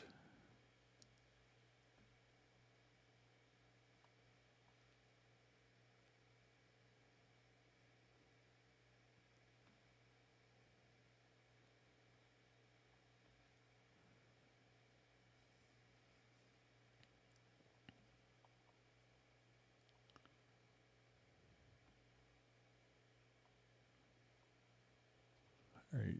Just trying to find my spot.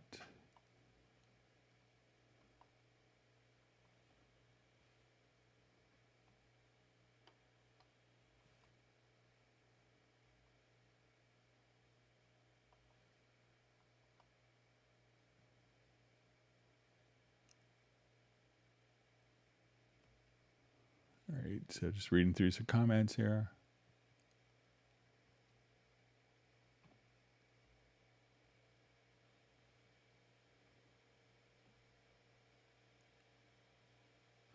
All right, just saying from Jameson says nothing saves to the user presets folder other when saving presets. So maybe if you try go to Media Bay out of curiosity and make sure that you see user content, make sure that the user content is checked here. So again, under media menu to Media Bay, go to the user content and make sure that that isn't unchecked, because otherwise it could just simply, you know, not look for your user created folders.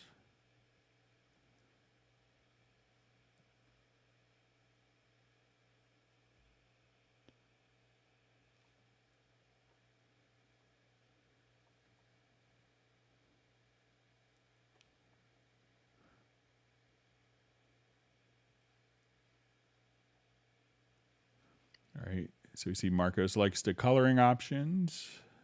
That's good.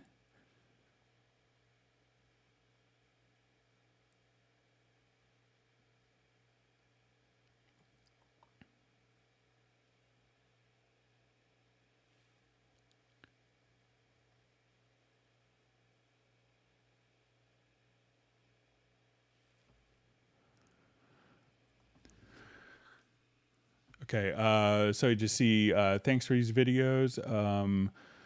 Cubase 11 here, longtime user. Is there any way to render a solo track with the sidechain occurring onto the other tracks without hearing? So I think maybe if you just don't want to hear like the source input.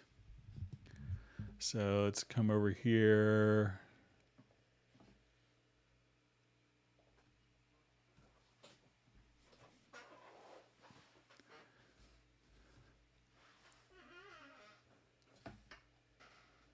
Okay, so let's say if I have just a quick, and I wanted this kick to be the sidechain input on the bass. So I will come over here.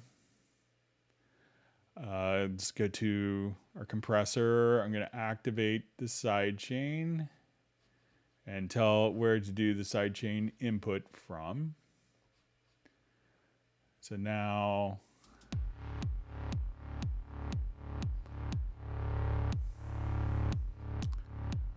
all right, so now what I want to do is to tell the kick here to send to no bus.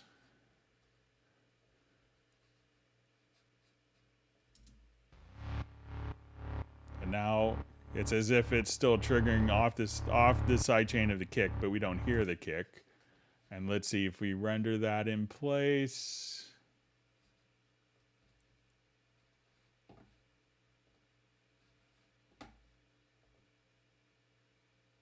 Let's see if that takes effect. Doesn't affect the render in place. So what we can do now is send this to a group channel.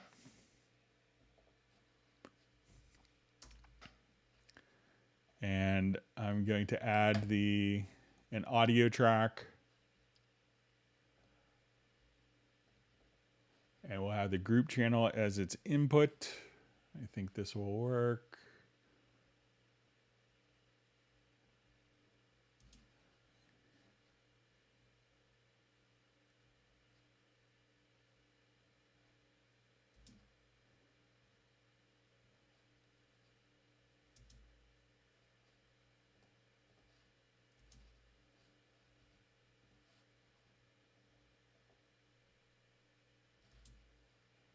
All right, let me just check my...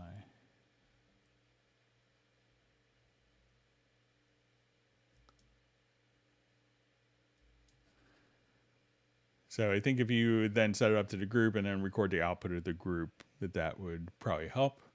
All right, I'm going to get to some questions that were sent in. And just one thing I wanted to cover from last.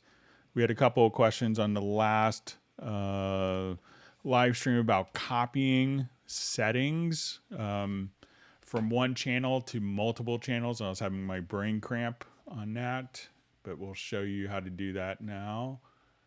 So let's say if we have a bunch of audio tracks here.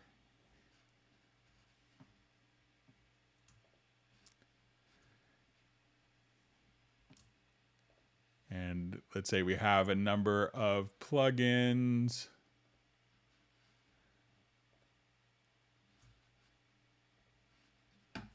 I'll just undo that. Yep.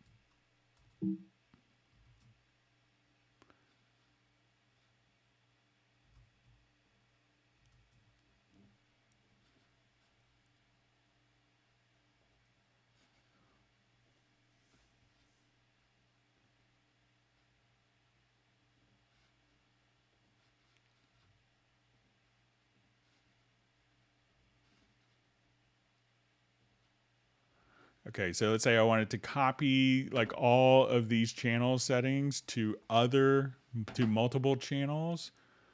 All right, so I think if we right click here,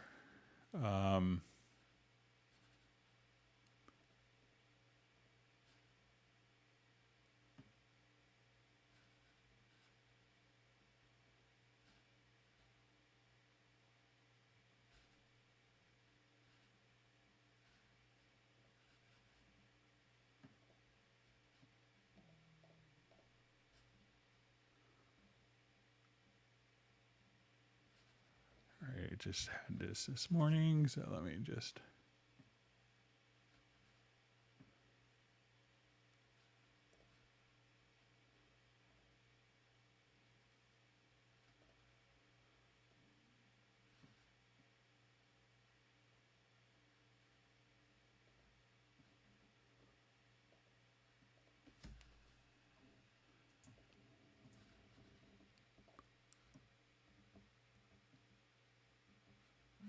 Okay, so if I'm here, I'm going to right click and then we'll see copy first selected channel settings. So just click on the bottom, like where the name is. So copy first channel selected settings. Excuse me. Select the other channels. Right click again in the name area and paste settings to selected channels. And then they'll all be copied directly over.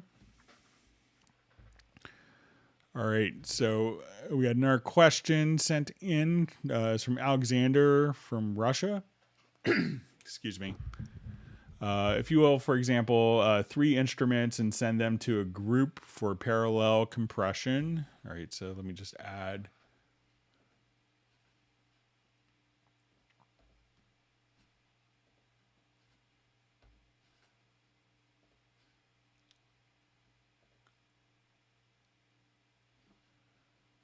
Okay.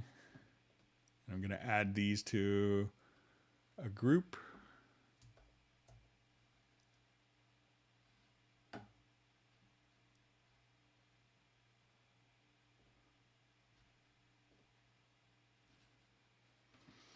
Okay. Okay, so if you will send, for example, 3 instruments and send them to the group for parallel compression, you can then turn the sends level on each channels, or you can use the fader on group and have the sends by default level at 0 dB. What's the difference? I mean, the difference between level and sends at a channel on the main level fader and parallel group.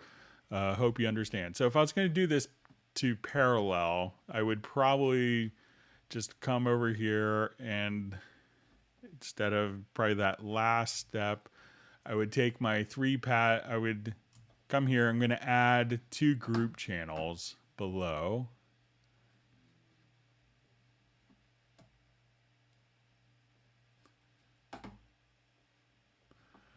Okay, so now what I want to do is to take these, we'll go to, let's say our audio sends, and I would want to basically send these all to group 1, turn it on, and send them all to group 2 and turn them on. So, so I think the question is there a difference between level and the sends at channel or the main level fader in the parallel group?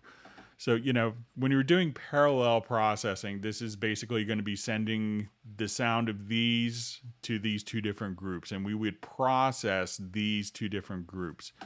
So we could send each one of these varying amounts as needed to the different groups. So sometimes you may want less of this going into the group. Like if you're building kind of a layer, you could do that, and that could be independent of these channels and could be independent of that. So most of the time for parallel processing, you'd keep the sends probably identical and then find the sweet spot between the 2 different groups. That's probably the more typical process for doing that. So that's how I would approach it. Okay, so we have a question. I hope this email finds you well. I have started using my 64-bit copy of Cubase 11 with the free upgrade. Thank you very much. My question today is about the 32-bit version of Cubase 11. I have come to know that your official Steinberg solution is to use older VSTi2 instruments and effects, entails installing the 32-bit version of Cubase 11 in tandem with my main 64-bit version. But I can't seem to find appropriate icon on Steinberg Download Assistant after switching the operating system option to 32 bits accordingly. How's it possible to achieve this otherwise? So Cubase 11 is only 64-bit. It's only been released since 64-bit operating systems are the only current versions. If you need to run a VST, a version of Cubase that will run in a 32-bit environment, you would have to download Cubase 8.5 or earlier, I believe. I think it was 8.5 was the last one that did 32-bit. It might be version 8, and it's been 5 or 6 years. But your Cubase 11 license, so there is no 32-bit compiled version of Cubase 11, but your Cubase 11 license could run Cubase 10.5, Cubase 10, 9, 8, 7, Cubase version 5, etc. So you'd have to download a previous generation. If you wanted to use 32-bit plugins, some people still use JBridge as a bridging solution. Cubase still runs VST2 instruments without any issues. So there's no problem with VST2 instruments. It's only 32-bit plugins that are the issue. And they generally do lead to a lot of stability issues. So that's why a lot of people tend to shy away from using them, because there's a lot of stability problems that can be introduced. Okay, we had a question mailed in. I need to configure individual mixes for musicians. I can assign to 4 Q sends in a control room to 4 different outputs, but how do I connect 4 headphones? I'm about to get a Focusrite interface with 8 line outputs and 2 headphone outs. Can I assign different mixes for those 2 headphone outs? Can I connect headphones to line outs? Do I need amplifiers for each output, or what interface should I need? So there's probably a good chance, and I'm not sure, I don't have a Focusrite interface, but if the interface would allow you to discretely bus outputs to the 2 independent headphone outputs, then you should be fine. So all you need to do is to come over to your studio menu to audio connections, and as you add in different Q mixes, we would just set these up. So we could probably, and you may have to go into like your mix software of, into the mix software of your Focusrite to make sure that, like the headphones 1 and 2 weren't going to be, sending the same information, that they're sending discrete information. The other outputs you'd probably need to connect out of like outputs 3 and 4 or 5 and 6 or 5 and 6 and 7 and 8, connect those into a headphone amplifier. And then those stereo outputs would feed the headphone amplifier, and the headphone amplifier is what you connect the headphones to. So that's probably what you would need to do. Okay, so we had a question emailed in from Dan Freeman. So I'm not sure if this is the place to send formal change requests. Currently, the keyboard keys home and page up, both set to navigate top, and the keys end and page down are both navigate bottom. I'd like to request one of the following options. Remove macros on one set of top keys, either home or end, or page up and page down to so the user can assign macros. Change the home key macro to move the tape head to the beginning of the project, zoom to see the whole project, select the first track of the project. Maybe the end key could move the tape head to the end of the project, zoom to see the whole project, and select the last track. As a separate request, if Cubase doesn't have something like this, could we create it? It's showing how Windows 10 set up areas of their keyboard in logical ways without showing the detail of the key commands. It'd be helpful if Steinberg showed these high-level layouts for the normal keyboard, or if the shift is held down or control, etc. These could help users learn the high-level idea of where to go for something and where they might want to put up their own key commands / macros. I can't wait till we use touchscreens and can program personal keyboards and layouts. So yeah, we could do that already with a lot of stuff, but we have this ability in Cubase already. Let me just go to project just to show it. So I will just come over. Let me just find project I was thinking of. Okay, so we'll come here to Bicycle, open up this project. So let's say in this project, I wanted to assign. So when we have like the the home and the end keys, this will take us to the top of the project window and the bottom of the project window. So what Dan wants to do is to trigger this to start a macro to zoom full, so we see the whole project window, to go to the top and to move the playhead position to the beginning of the project, for instance, and to trigger it using that keyboard shortcut. So, Cubase has the ability to generate your own keyboard shortcuts very effectively. So if we go to key commands, we could actually just kind of type in, if you just select type in key, click in that field, and now you could type the key and it'll show you what keyboard shortcut is there.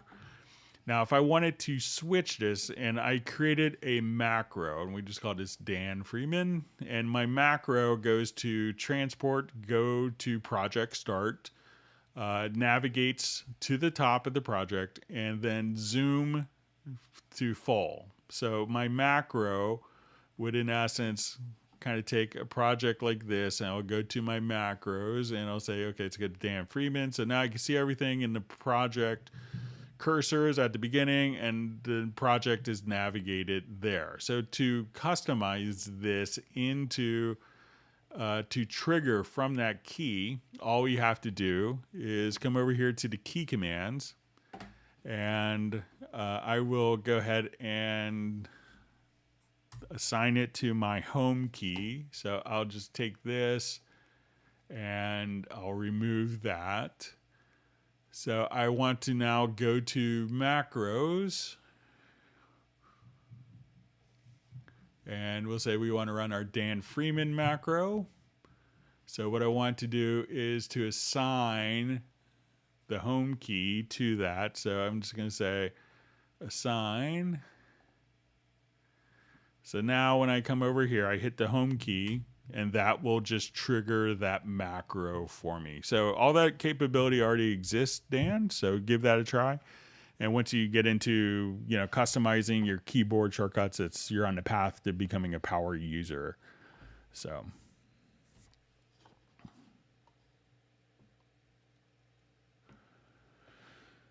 okay, so we have a question. Hi there. When I hooked up a USB cable to Yamaha Portable Grand DGX 670 to my Mac in Cubase 11 Pro, there's an ASIO driver. Good thing there's no left-right outputs, just a headphone jack. So I get a MIDI track, 2-channel audio track, and a signature track and a metronome on the Yamaha is activated. I can't figure out how to play the Cubase metronome and count in and play the Yamaha without Cubase click track ending up in the audio track. If I use the Yamaha built-in metronome, it doesn't get exported in the audio track, but it isn't in sync with Cubase. I can trim the events, but is that my only option? I rather not use the headphone jack as an input to my Apollo 8. So you're probably better off using the headphone output jack. So a lot of times the Yamaha keyboards can transmit just a stereo audio passage and MIDI information, but you probably, want to keep, keep one audio interface if you can. It just makes life a lot easier. But go to your studio setup, use your the audio system, use your Apollo, connect the headphone outs. I think that's the only outputs that you have on a DGX 670. And what you want to do is to make sure that that you're not sending audio from Cubase to the DGX. You want the DGX to just receive MIDI information or to play the MIDI information. And as you come over here, you want to make sure that if you go to the metronome setup, that you don't have MIDI click turned on. You want to probably just activate the metronome click And if that's going through your universal audio and not through the Yamaha keyboard, then you shouldn't hear the click track. So use the USB for MIDI only. Take the headphone out because that's the only real option that you're going to have, and it will probably sound better than USB anyway.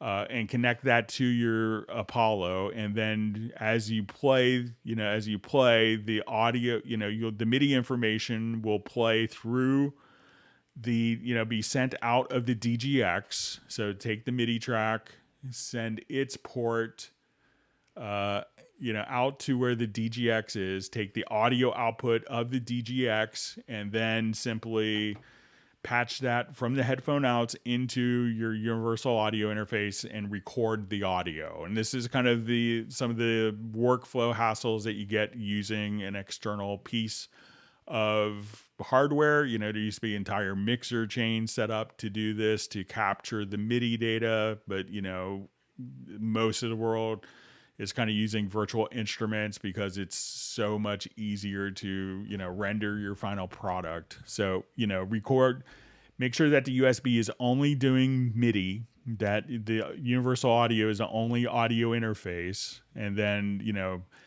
record the MIDI in, and if you wanted to sequence it in, or if you're just playing the audio, then just capture the audio through your universal audio through your headphone options. That's the only choice that you're going to have.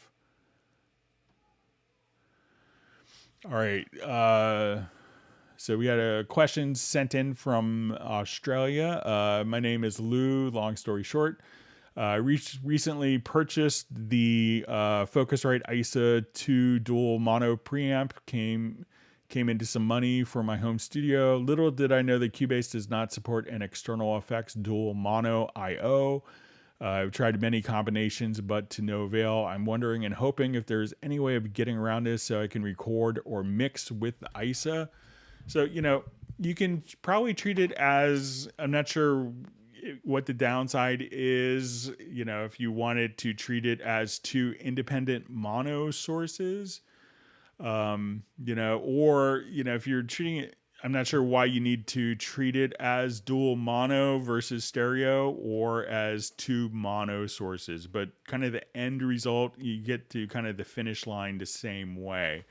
So, if you wanted to come over here and let's say, if I go to your audio connections and we'll go to external effects here, you could, let's say we add an external effects. So I wanted this to be mono. So we'll call this ISA left.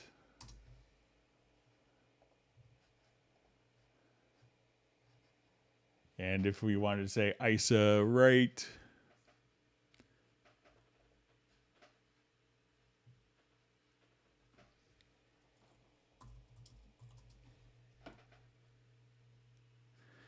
so you could do that because, because probably in Cubase, you're going to be, if you're doing a dual mono, there are going to be two mono sources, or if it's going to be stereo, a stereo track, it would be a stereo source. So you could kind of use it either way. And if you wanted to also come over here, you could say, save these two as a favorite.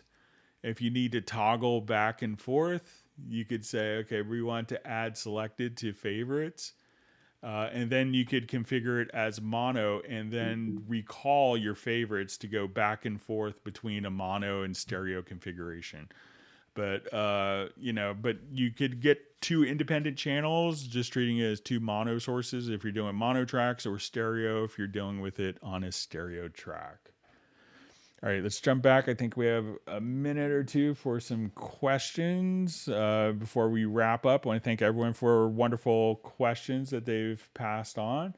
Hope everyone has learned a tip or trick. And if you've learned something, make sure that you do hit the like button.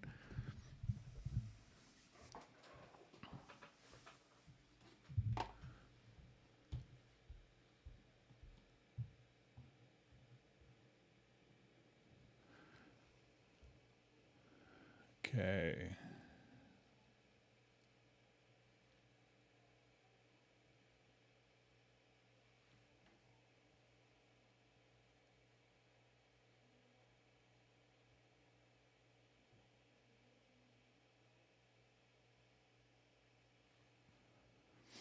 All right, so we see question. Step editor doesn't work in conjunction with the computer keyboard Alt-K because the right arrow that you would need to step editor is now set to octave up. This cannot be changed, so let's give it a quick try.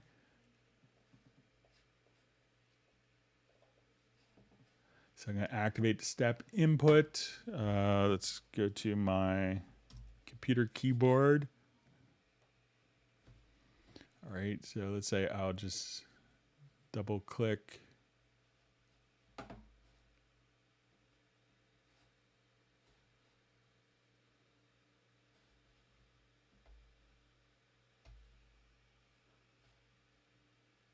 See, I may have just triggered it on my my IAC bus. I may have created just a big MIDI loop.